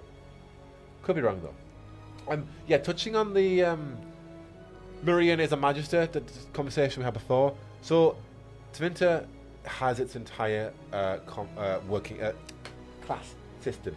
Altus at the top, you're a mage, you are a Magister. Supperati at the bottom, you're a slave, you're a sleeper. Supperati literally means sleeper, somebody who doesn't have magic. So a non-mage in Tevinter is on the same level as, I'm pretty sure, a slave. What I'm going to do is just triple check that fact because I do not want to give you wrong information, and I know that I have my own video on that so I can tell you straight away. But I'm pretty sure non-mages are on a similar or maybe a higher level than slaves. I'll check. Pardon me. Road to pardon me. Where are you, my old script from before? Oh, it'd be on my old blog, won't it? I want to transcribe it to Google Docs. It's that old. It is that old. Is it that old? Yeah, it's that old. Okay, well, I'm just going to go on the Dragon Age wiki. Good old wiki. Tevinter class system. Okay. So in the Tevinter class systems, here we go. So we have a forgive me. Supperati, all common citizens of the Imperium who are non-mages are considered Supperati, which means sleeper. This is the human class whose members are allowed to own property and serve in the military with no real power of the nation's governance. So that is, it allows, so, a greatly desired outcome in Tevinter, and then we have Latans, or Latans, how do you call them? I'm going to call them a Latan. That's the next level. Those are mages born into families that had, up to that point, shown no magical ability, or who had been mages for generations, but had no link to a higher Altus or Dreamer. I feel like Miriam is probably a Latan, because he was from a slaver family, but he has magical capabilities. So he has then gone from being, I'm pretty sure a slave is another, yeah, a slave is a different class. But it's gone from that to then being in the mage class. And then you have Altus, which is the higher one. Altus mages are believed to be descendants of dreamers and magisters who possess the ability to speak to the old gods. So they are high-ranking members of the Imperium. So Latan is basically magisters believe basically that's just a basic casual mage citizen. And then you do have slaves and liberati. Tevinter slavery is not only legal but often sanctioned, with slaves used to predominantly to be elves, with a mixture of elves, humans, and even dwarves and Kunari. Mages can be enslaved as well. Slave uprisings are frequent. Okay, here we go. The Liberati. Freed slaves are not considered citizens of Tevinter. Those who achieve freedom are instead sectioned into another class known as the Liberati. The Liberati function as a subclass, and those within it are granted limited rights. Liberati are also able to act as apprentices in trade or join a circle of magi. So you've got like, it's a multi-layered thing. Basically, you're either, it's gentrification. You're either really high up in the Imperium as an Altus, literally worshipped to as a god, well, with a high ranking. You know, you're a casual mage going by with some nuance of you're not a part of the Magisterium, but you can own property, you're a mage, you're at least a typical middle-class person, to then no mage, no magic, no governance. You can buy property, but you've got no governance. You've got no say in the nation. You are just a sleeper. To then slavery and liberatis, where you are working class, you are a slave. If you were to escape that class, you could become something else. But even then, it's not going to be. You're not going to get many rights in Tevinter. But now, with the introduction of the Shadow Dragons, we have actual operatives against those very class systems. So I'm really excited to see that dynamic play in the Veilguard. Any questions related to Three Trees to Midnight? Sticking with the theme of keeping this about book club. Now, Strife comes from Starkhaven, who was in an alienage and then fought against elven slaves who were being beaten, rightly so, and he then he fled, and that's where he met the Dalish elven Morlin clan, who he found a home to. Emily, I really enjoyed the world building, especially seeing how newly captured prisoners are indoctrinated and treated. It created an interesting dynamic juxtaposed of our protagonist's pasts. Abso-freaking-lutely, yes. The world building is something that I didn't even pick up upon just because there's so much to kind of. I'm more looking at the characters, but it's spot on. It really is spot on in terms of that dynamic. If we go back to the early straight away, it tells you what's happened with. As we knew, so Ventus was shown, the destruction of Ventus was shown in Dragon Age Deception for the comics, for those who don't know, which is the comic by Nunzio de Philippus and Christina Weir, Dragon Age Deception to be particular. So following that destruction, but yeah, just straight off the bat, the way it describes Qunari I really like as well.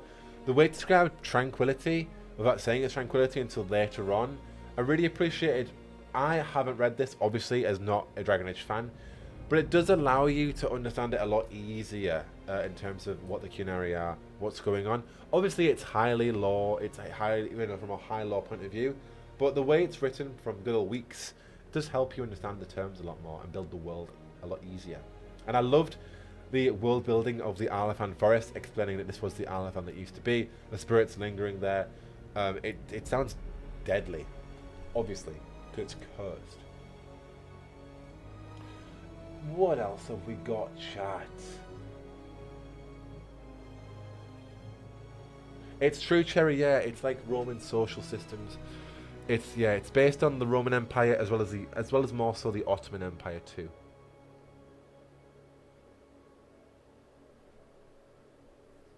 I couldn't see that, Amber, Aquasta, whatever, however you say that. Couldn't see it on the wiki, but the wiki can also be wrong too.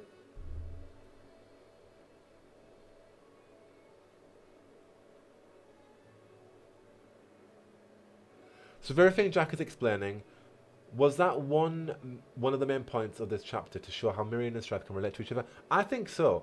I definitely think when they...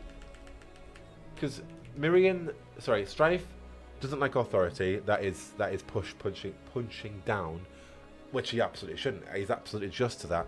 And he instantly thinks that Mirian's a magister, and obviously he wouldn't like that immediately. But then Mirian, from a bigoted point of view, sees Strife as an elf, and instantly thinks, slave, ew, gross. But I don't get... I think I need to look more into why he's like that, because Mirian's from a slave family. I think Mirian from a slave family, that's his background, but actually Mirian himself isn't... Mirian himself is still quite working class, because he went to university, he had a good life, He had mentors and tutors. He learned how to become a mage. You know, yes, he only lights the lights of Ventus, and yes, his hometown is destroyed now. So yes, there's some sympathy towards him. But like still he has had absolutely a middle class upbringing. And I think that is probably what rubs Strife the wrong way initially. But also the fact that he is racist, literally straight away to Strife, calling him knife ear. So that is instantly going to rub Strife the wrong way. And I can understand why that would. But then Strife doesn't help that. But like, I can understand why he doesn't help that. Because he's, you know, he's going to fight his own ground. Bill, good point. I do wonder what we're going to see about the Qunari invasion going forward in the Veilguard. Like, Tevinter Nights, the Dreadful Take Here, which we'll talk about another time, set the fact up that the invasion is, like, in the next year, going to be all over Tevinter and Tiva. And that was set, like, I can't remember. But, like, it's been 9 years since Trespasser. So, yeah, we're going to have to see. Anti-gen, that's all good. And the bad student talking at the back of the class and not following the course material. Honestly, I'm all up for like little divots of conversation and that's absolutely fine. But like, I think somebody was asking about talking about some kind of something else that was entirely away from this. I don't mind talking about law and related things, but like that was the reference thing was a completely different conversation that wasn't related to book club. You know, little divots, absolutely fine, but a full different conversation, you know, we're not sticking to the material, which is fine, but we need to at least stick to some law. As long as we're talking about law, that's all good for me.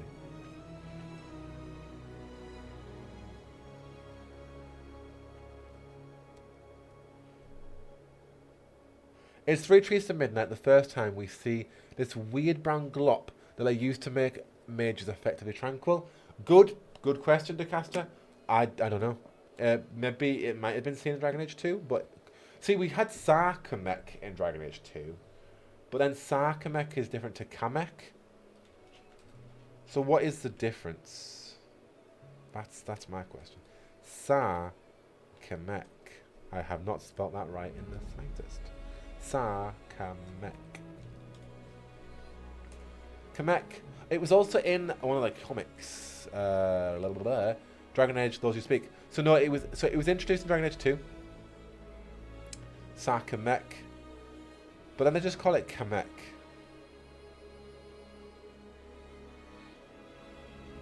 Yeah, but no, it was seen in the comics as well. Those being the one with Isabella and Alistair, because they try and convert Isabella with Kamek. Yeah, they interrogate Rasan, who is leading the Antam invasion, subjugates Isabella to Kamek for an interrogation. So it was first seen in Dragon Age 2, then continued and now more so continued with the fact that Rasan is leading that. Which, like, I know Rasan's a baddie with a capital B, but just for my own kind of, I'll show you. Just for my own kind of POV, I really want to see Rasan again in Dragon Age. Like, I really want to see her again. No, you know, like, I want to see how bad she'll become. But yeah, I do like Rasan as a character. Well, I don't like her, but she is hot. Just saying. What else have we got? Riggs wrote this one, didn't they? Yes, they did. Do you think they are hidden hints at a big important Veilguard things? The fact that they wrote it actually made me suspicious of something going on. Yeah, I definitely, yeah, the Qunari invasion, and also the internal conflict for sure. The Veil Jumpers set up there with Irulan and Strife, and then it's Irulan and Strife, and then whatever Mirian's gonna go and do. Maybe Mirian is gonna become a Veil Jumper, because they did say at the end the final words were. I'm at the ending, at the start, that's why.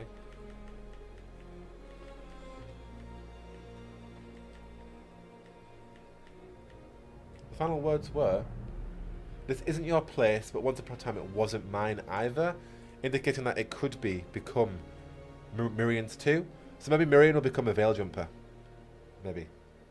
If Mirian doesn't have anywhere else to go, Mirian's a mage. Mirian was fearful of showing their mage capabilities in the story. Maybe Mirian is becoming a Veil Jumper. So you got the Veil Jumpers introduction, at least of the characters, and you got the Qunari in a turmoil, as well as showing the Qunari's current invasion, hinted at in Dragon Age Deception, where they literally destroyed Ventus, showing how far it's gone to now in the Alephan Forest, as well as showcasing the Alephan Forest and how cursed that really, really is. Folks, it really is cursed. Like, damn.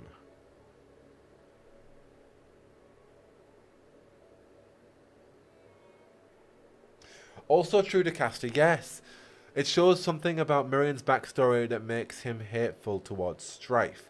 That could just be their subconscious based on growing up in a Tevinter society. Again, Mirian has grown up, we presume, well, we know from university as a mage, in that very Tevin middle-class society, despite being from a slave family.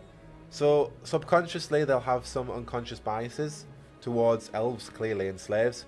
Which is really ironic, though, because you'd think that they would know their roots and have some humility. At least I would. But no, maybe now, having had that revelation and having had that confrontation with Strife, they may go on to become more humble. I can hope so. Or at least redefine themselves now in the Veil Jumpers.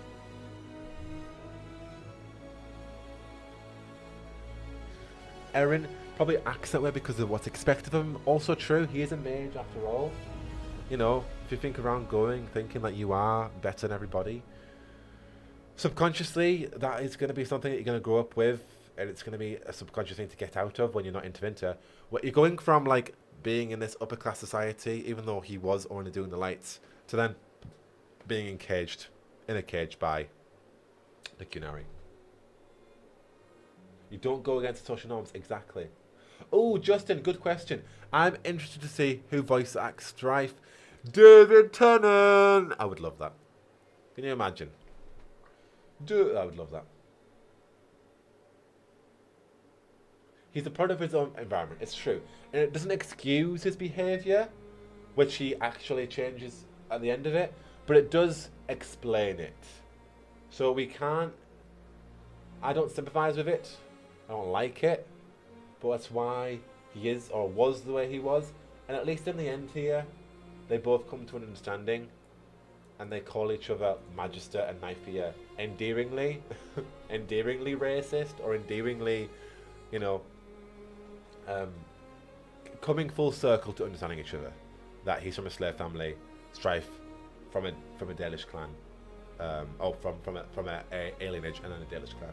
So then accepting it to the point where it wasn't for me either, it could be for you too. I'll be the guy that voice acts the other Starkhaven guys. Do it. Do it. Merlily. I expect a default for Strife too, to be fair. I don't know how Scottish. So Jack then. Haha, thank you. Strife embodies the concept of a pot of crabs. I love that. Yeah, to cast it. It doesn't justify it, but it explains it.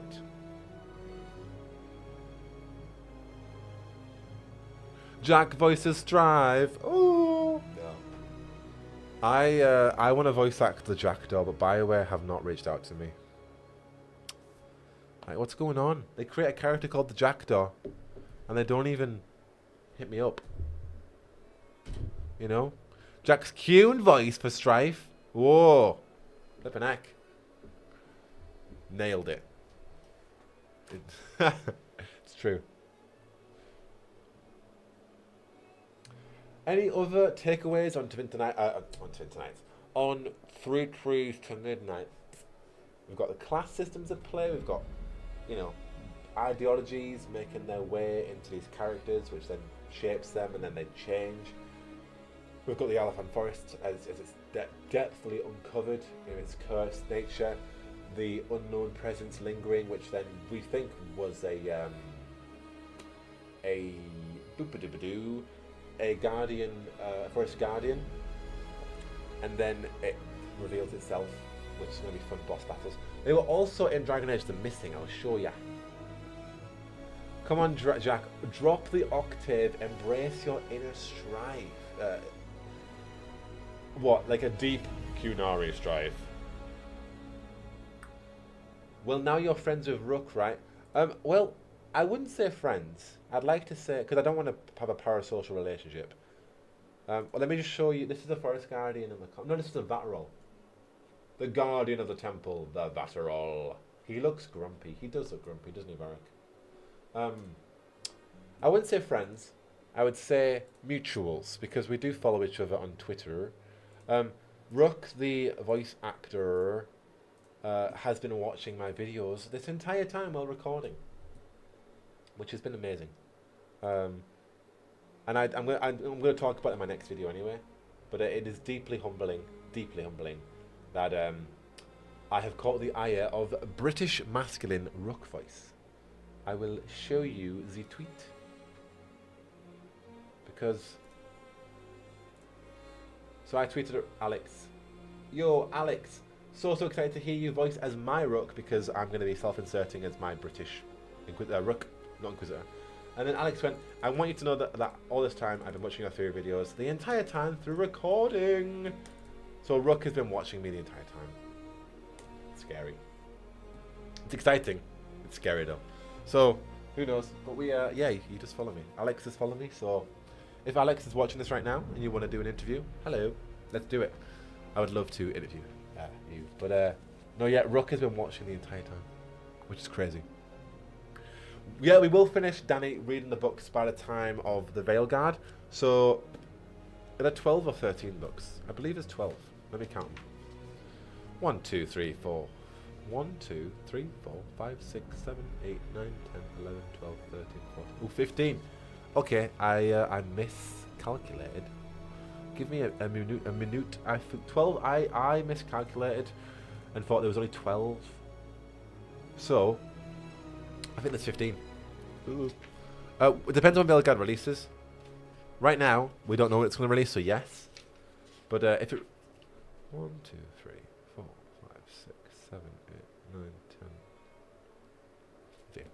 So, 1, 2, 3, 4, 5... I need to do it again. 1, 2, 3, 4, 5, 6, 7, 8, 9, 10... 11, 12, 13, 14, 15. We will finish this October 30th, just before Halloween. So if the Veilguard comes out before October 30th, yes. If not, what we'll just do is just do... Hello, Lucas! What we'll just do is we'll just do 2 in a row. Lucas, my boy, are you free? 2 weeks today, at this time. Are you free in 2 weeks' time at 8 PM your time? Today on a Wednesday. To do the horror of Hallmark with me. We can either narrate, swap lines. I can be the female characters, you can be the male characters. What do you say, Lucas, my boy? My buddy or pal? What do you think? But yeah, we should finish this series 30th of October. Halloween! Oh, I kind of want Veilguard to release on in November, so we can do the Dreadwolf Take You on Halloween. How good would that be?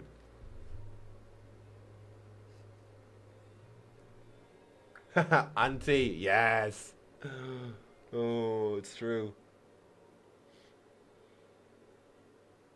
Oh, thank you, Auntie. The most forward Dragon Age scholar of our time. Rook was clowning all along, it's true. Oh, thank you to Caster about the Alex tweet. It's true. I was very happy. I was having a bit of a meh day. And I was like, oh. Oh, Down Among the Deadmen is so flipping good. I love Down.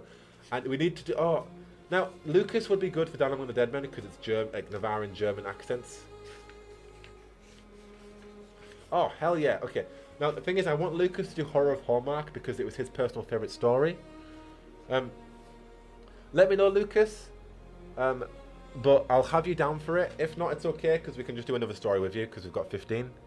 But I know that you do like... I'm hiding behind the book. I don't know why. I know that you do like Horror of Hallmark. I might try and see if I can get somebody else for Down Among the Dead Men. because I know there's quite a few characters in that. We've got Emmerich, you got Audric, you got Myrna, and you got Manfred. He doesn't speak. Down Among the Dead Men is next week. Do you want to do Down Among the Dead Men? Do you want to do Audric's lines in Down Among the Dead Men? That would be a week today at this time, but like 2 hours ago. Because we could have you doing... I can do Myrna's lines and narrate, and you could do Audric and Emmerich's lines. And also maybe the Pride Demon. If that works. Again, no pressure if it doesn't work, but it'd be cool. My boyfriend Emmerich. Down Among the Dead Men is probably one of my favourites. I did say ages ago my favourite was Eight Little Talons, just because of the sheer Antivan intrigue. But that's not counting the Dreadwolf Take You. But I do love Streets of Ben Raffis. Jenna TV Dies in It's good fun. Look in the Gardens was brilliant. Down Among the Dead Men. Horror of Hallmark. Least favourite... No, I mean, like, the ones that I'm not that excited to read. Herald Had the Plans good, but, like, just good. Callback was really good. I love the Regret of the Demon bit. There'd be a lot of voices in that one, actually. Murder by Death Measures was good with Sidoni, the Necromancer, coming back. We Can Make a Job's great. Yes, that'll be great. That'll be great to read. No worries at all, Lucas. Thank you. I appreciate it. You enjoy your vacation anyway. Where are you? Are you in Berlin still? But yeah, have a good vacation. Back to you for the 2 weeks. That'd be fantastic. Appointment to Wednesdays. Yeah. Thank you. Yeah. Let me know on Wednesday. Again, no pressure. This is just chill. But no, I appreciate it, Lucas. Either way, I'm sure we'll get you down for a couple. Or Decaster, I will absolutely be doing Solas's or Legion accent. Abso-frickin-lutely. Herald had the plan. Herald lost the plan. No. Yeah, well, that's... Oh, thank you, volunteer. We have volunteers to read. I appreciate it. That's why I'm doing these rereadings, because I've completely forgotten half of them too. Well, I haven't. But, like... It's looking at, like... reading it again is really helpful, because it's like, what happened? Like, in 3 Trees to Midnight, I forgot about how much the Ben Hasriff's plotline brought into sway, but also the nuances of them talking about the clan. I'll find the dialogue. What I do like about using a laptop is you can go boop boop boop boop boop. Never mind, it didn't work. Never mind, ignore me. It was somewhere. Is it gonna work now? No, it's not. I think it works per page. Nope. They mentioned the clan and they mentioned sitting around the fire.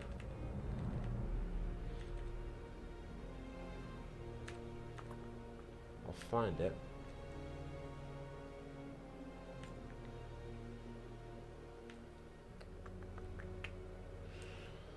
Pretty sure it was quite early on, to be honest. It was on this side, I believe.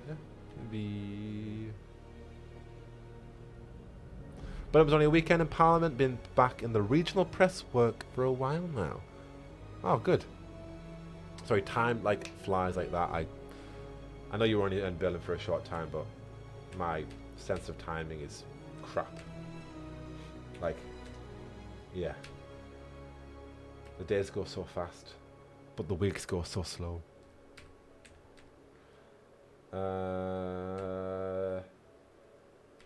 I can't find it, but he did mention a clang. It'd be easier if the actual find tool would work.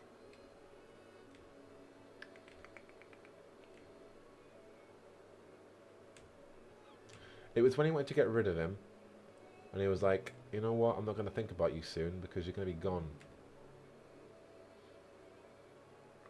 Might have been before here. Before here.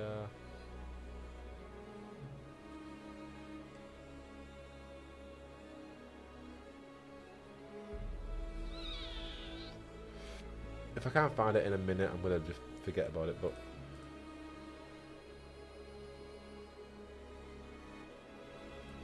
There's Shem. I can't find it. Anyway, any other thoughts? Oh, Emily volunteers too. Hell yes. Hell yes. Ah. The caster, Emily, thank you. If anyone has any stories that I'd read in particular, let me know on Discord, and I will. Well, yeah, send me out on Discord any particular story or any particular character. Thank you for joining, Amber. Appreciate it. Jordan, that is going to happen for the last one. That is in the works. That is in the works. Yeah. I mean, if the caster, Emily, let me know on Discord if you have any particular stories or any particular characters you'd like to read. Let me know, and we can book it in, because I am all for people joining in. Any other thoughts, my fine friends, on 3 Trees to Midnight? If not, we can now ask away any other questions if you'd like to ask me anything else regarding Dragon Age or the Veilguard, because we can call our book session and end there. Overall, I really liked 3 Trees to Midnight. I definitely liked it a lot more after a reread. Well, I think when I first got Tevinter Nights, I was so eager just for like the Solas stuff that I was reading it too fast to get to it, not knowing the Solas story was at the end. But like reading it now again, like with the context of the Veil Jumpers and Strife's role, Alan Forest were going there, Balara being the face of the faction. I really liked it, and again, I'm more intrigued about the Qunari's role in the narrative of the future and how that's going to play out. I really want to see Sten again. I really want to see Tomas and Rasan, and the different aspects of the Ben Hasrith. It is a bit it's a bit interesting, not confusing. Interesting that we have like a negative perception of the Ben Hasrith in Trespasser, where literally, you know, Iron Bull changes and kills us. Oh well, wants to kill us. But now we have a different perception of them not doing that in this regard. Obviously context, but it's interesting to see the dynamics of the Ben Hasrith and how they are different from the way we saw them in Inquisition to the way they are now in this book. But obviously the Antam's invasion has gone out of control.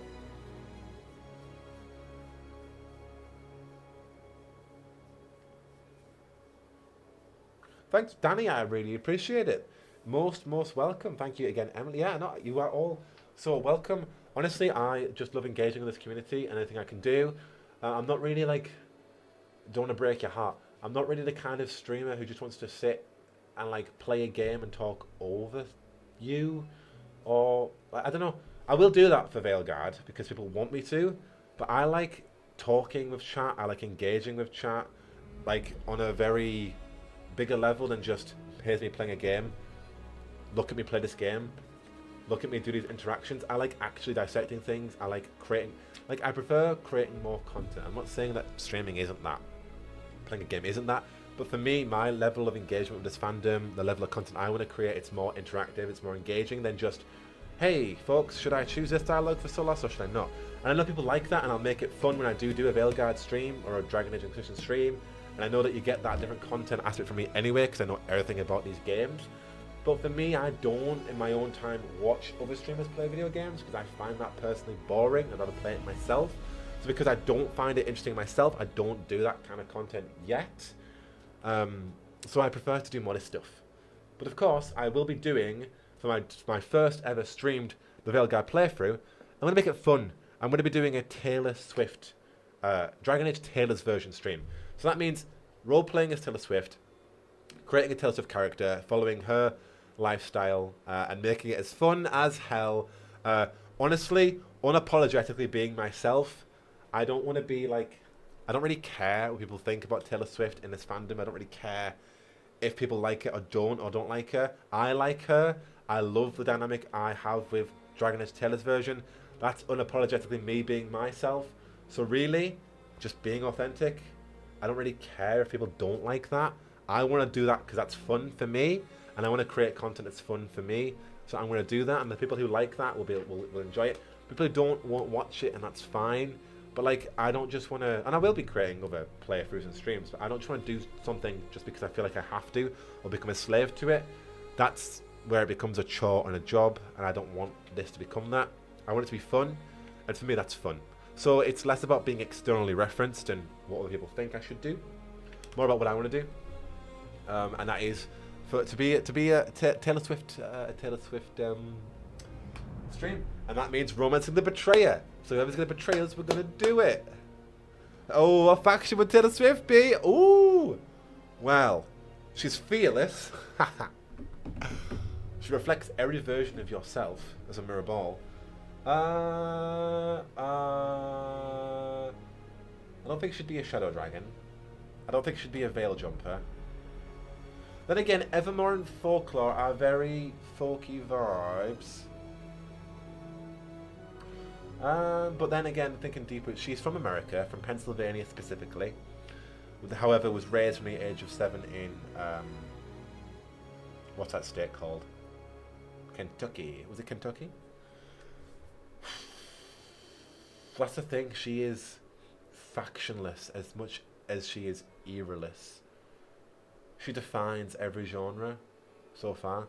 I'm thinking Grey Warden because of the fact that she represents like fearless nature, quotes that she has confidence, and representing like you know, like the kind of the Grey Warden's motto a little bit.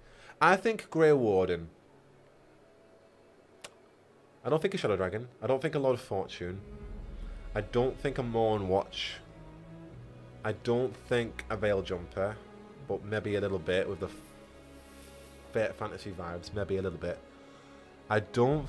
What's the other ones? Antivan Crow. Maybe she'd be a good Antivan Crow. Yeah, she'd be a good. Disney Princess vibes. Should be an Antivan Crow. Yeah, probably an Antivan Crow. Yeah, Bad Blood Clip. Yeah, she would. Oh, thank you, Erin. Appreciate it. Also true, LB. It's true. Thank you again, Auntie. Yeah, she'd be an Antivan Crow. She's a Disney princess, like Josephine. But yeah, I'll be doing that. So yeah, anyway, the TLDR of that is I really appreciate people tuning in and liking these different facets of streaming content, because it's just, I prefer it. And while I get it, like if I did stream Inquisition, it would be different than just Jack playing Inquisition and me talking to chat, because obviously there's so much we could talk about that game, and it does provide that point where you can talk about Solas and other topics besides Solas, but we could talk about Solas for 3 hours. But I do appreciate that it would be different. But I don't watch streamers playing games because it bores me. I'd rather just play the game myself. But again, I know that people want my commentary, and they respect that. So I do appreciate that. And I you know, depending on when we finish these streams and when Veilguard comes out, I will try and stream Inquisition. I don't know. I think it's already July now. We're doing these. Will I even get the chance to? We'll see. Maybe the multiplayer with Lisa and Lambo, just to chat, and what's the word? Throw the shit, fling the shit, not fling the shit. No, shoot the shit, shoot the shit. Jack said Solas, Venan. It's true. We could talk about Solas for ages, and you know we could. You know we could. Any other fun little questions or anything else anybody wants to ask? Let me know. I'm really just playing with this book now. Let me see what time it is in BST. It's almost 10 PM, so I will be logging off to go and... I don't know what to watch, actually. Is there anything on telly? I've been watching House of Dragon lately as well. It's been good, but it hasn't completely grabbed me. Like the first season really did. What else do I want to watch? I watched A Good Girl's Guide to Murder, which was really good. On BBC, if anybody's seen that. Really, really good. Well, I watched Normal People on Saturday. I released my new video on Saturday, and then I watched Normal People, and then I literally bawled it at 10 PM. It was a really good cry. Oh, anybody seen Normal People? Such a brilliant book by Sally Rooney, but then the show as well of Paul Mescal and Daisy Edgar Jones. Oh, I was crying on the first episode before it even started, and then it ended, and I just couldn't. I can't relate to it, so I appreciate that. Like, it's a good cry when you can't relate to it, because it's just the sheer impact on the emotion and the writing. I was bawling it, and then I listened to Lucy Dacus, Please Stay. If anybody's a fan of Boy Genius or Lucy Dacus, or really, really sad, really, really sad music, it was a perfect song for it. Yeah, DeCastro, it's probably good to stop, because you won't stop crying. Yeah, it is, Emily. Honestly, that's what I was trying to subtly say in a nice way. Season 1 got me really like excited, and I think the age thing I really liked, like them having that dynamic where you're hooked in from them being young and telling that narrative to then seeing it older. But then I don't know, this one hasn't hooked me as much. Damien's probably my favourite character. The Serpent Queen, let me write that on my list. I've never heard of that. Oh, is it? Would you recommend?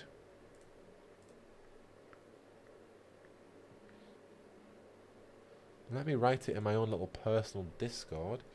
The Serpent Queen.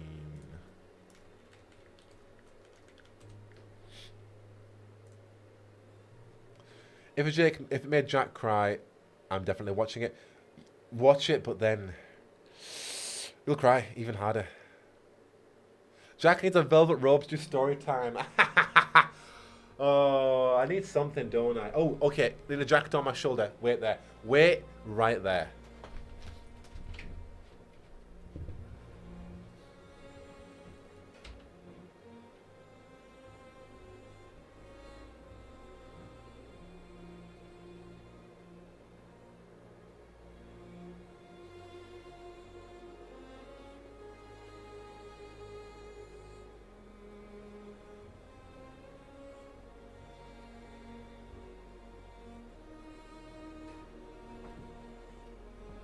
It's not like spot on. It's not spot on, but he's a little friend, and I've brought him in one video before.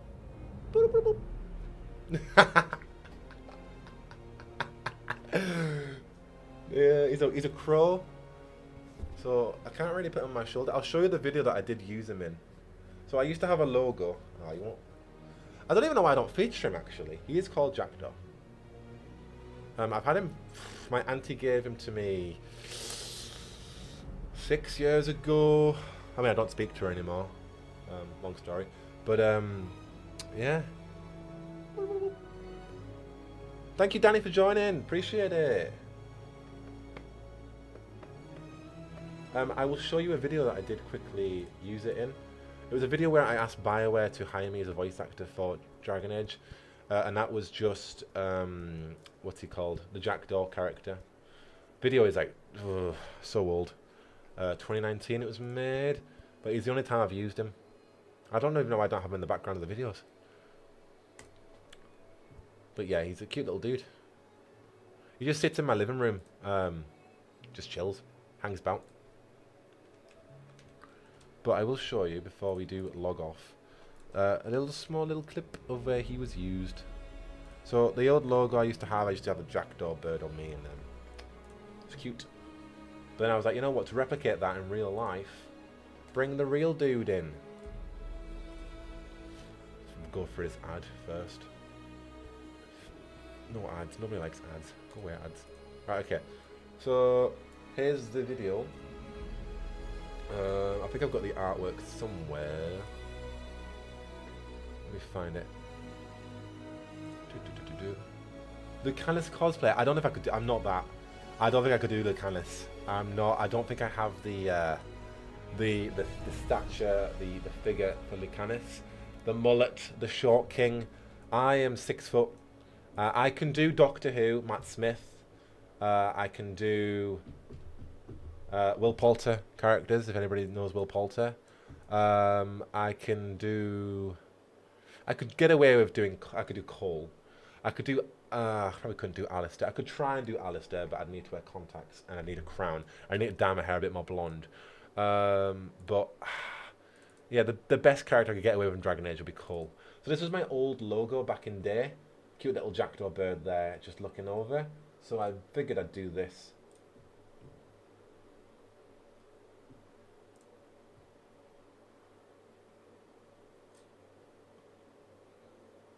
There he is. There he is. And I just never see him again. So this was an old office I used to work in, and that's why it's a TARDIS. Literally, biggest hyperfixation effort ever. But it was a box you'd go in, and you could just take a phone call in there because it was soundproofed. It was brilliant. But yeah, so I did that video, and I brought this little dude on. But I haven't brought him out since, little fella. But yeah, no, that's old Jackdaw back in ye day. Bro, you got the swagger. Thank you, Pippa. Pigger. Yeah, thank you. I appreciate it.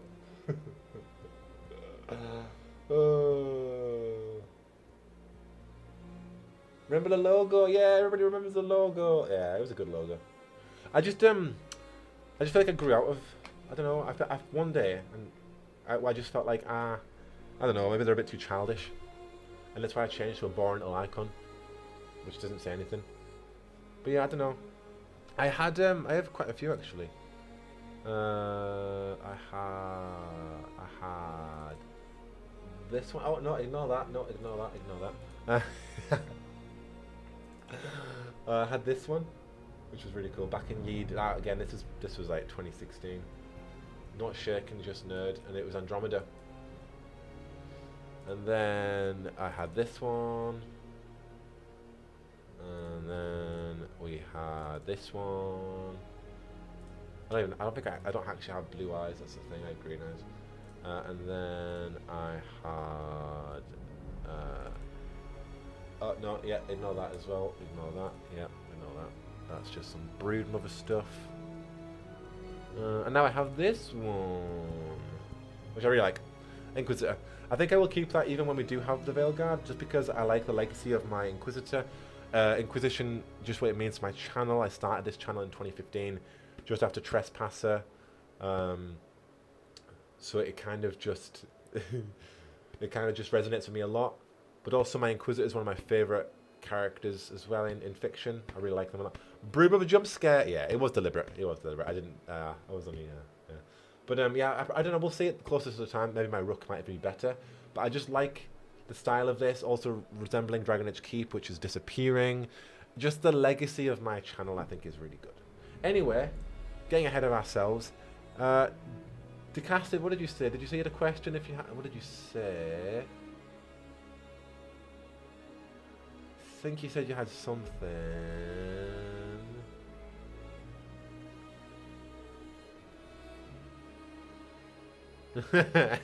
Just some brood of a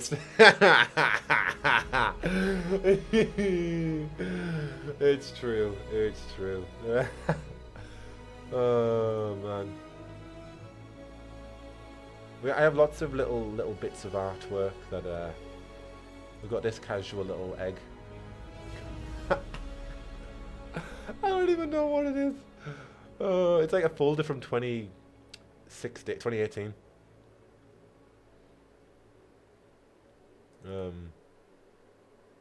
Just random stuff like. Oh man. It's confirmed that Keep isn't going to be in the Veilguard because they're going to have it internal as a cutscene thing. I assume it'll be like Varric's narration or something. Be cool if the Inquisitor narrated it. But it's confirmed that they're replacing it with a new system. Not that it's going away necessarily, but that it's going away. Like it's not going to be in the Veilguard. So I don't know if they're going to like sunset it. But it's definitely not going to be good. We love the Jackdaw lot. I appreciate it. Thank you. I can show you my first laptop back in Ye Day. Look at that. That was back in Ye Day. And it's just to inspire people of where you can go. You can go from this little crappy... Well, it's a decent laptop to be honest. But this little desk of me in 2016 to now. You know. Always remember my roots and always want to be humble about it. But yeah, you know, you really work on something, you absolutely can reap the rewards if you put the work, the effort, the time into it. And I suppose to end on a positive note, the best highlight has been also getting Dragon Age the Veilguard. Dragon Age Tevinter Nights early, back in 2020. Got a press copy. It wasn't actually a book, physical book. It was a PDF from a publisher in London. It was amazing. It was sick. It was like, oh my goodness, like, regardless if I get a review code of Dragon Age the Veilguard, I got a review. I got a press copy of Tevinter Nights, which is really, really cool, and it will never go underappreciated. So I really do appreciate that point in my channel. If I'll get one for Veilguard, I don't know, but I got one for Tevinter Nights, which is something that very like literally book reviewers got and that was about it. So I really am appreciative of that. Anyway, any other quick little throwaway takes before this is me now entering my tired waffling state where we're looking at old pictures and being a silly goose with my little friend here. Manifesting Jack receiving a... Oh, thank you, I appreciate it, DeCaster. It means a lot. I truly wasn't ready for the broom of a lol. She surely haunts my trick. Oh, I'm sorry. Listen, Mabaka. Yeah. I mean, you can see her again if you... I mean, I won't haunt you again. I won't haunt you again. But if you do want to see her, let me know and I can send it to you privately. No, I'm joking. Brilliant. I will end it here then, folks. Thank you again for joining me for the first session of JACKDAUDIBLE'S Rook Club. I hope that my voice didn't grain on you too much and that we've had some decent discussions. Of course, we will be joined again next week, maybe with a guest, maybe not, we'll see. But we are doing Down Among the Dead Men, which I really, really love. It's a brilliant story. We get our introduction to Emmerich and Manfred. That'll be really fun. Might have Lucas join me for that. I'll try and find a guest if not. But that'll be super, super fun to talk about and read. Such a good story. Lots of like lore in that one too about like the nature of spirits and demons, a twisted fate for Audric, as well as just good banter between Myrna and Audric and Emmerich with the introduction to Manfred as well. I'm really torn between choosing a Morn Watcher or an Antivan Crow, and I just love the lore of both. And it's just all down to stories of the Mortal Tassi and what they're building up of that. Again, I need to decide on that. But yes, really, really, really, really good story. Loved it. So I'm excited to do that next week. So same time again next week. And yes, bring your tinfoil hats, your discussion caps, and whatever else you need. If it's your first time listening to that story, or if it is your 100th time, we'll have plenty to go through then. But I really appreciate everybody for joining me for this first session. And again, obviously this will be archived too. If you ever want to listen to Three Trees to Midnights by moi, you certainly can. But yeah, thank you all again, and I will see you in the next one. I'll have a video out hopefully on Friday, if not Friday, on Saturday. And that is all on everything we know about Rook. Probably Saturday, if I don't get time to edit it tonight, I probably won't. So it'll be a Saturday one maybe, we'll see. But yeah, that'll be covering literally everything we know so far. Unless we get an article tomorrow, it's going to completely just make that video irrelevant. But also, San Diego Comic-Con is on Friday too. It'll be late for me, so I'll check what I'm doing for it. Might stream, might not. Don't think I will, because they're not live streaming. It depends what we get. If we get a release date, then yeah, I'll come on stream and we'll talk about it. But it's not streamed. It will be recorded though. So we'll see. But don't forget yourselves. Stay tuned on Twitter for that, or on my Discord, or whatever. But yes, there is San Diego Comic-Con to look forward to this weekend. But yes, until the next one, I will see you then. Thank you all again for joining. And I hope you have a lovely morning, afternoon, or evening, wherever you are. But I will see you into the next one. But until then, I...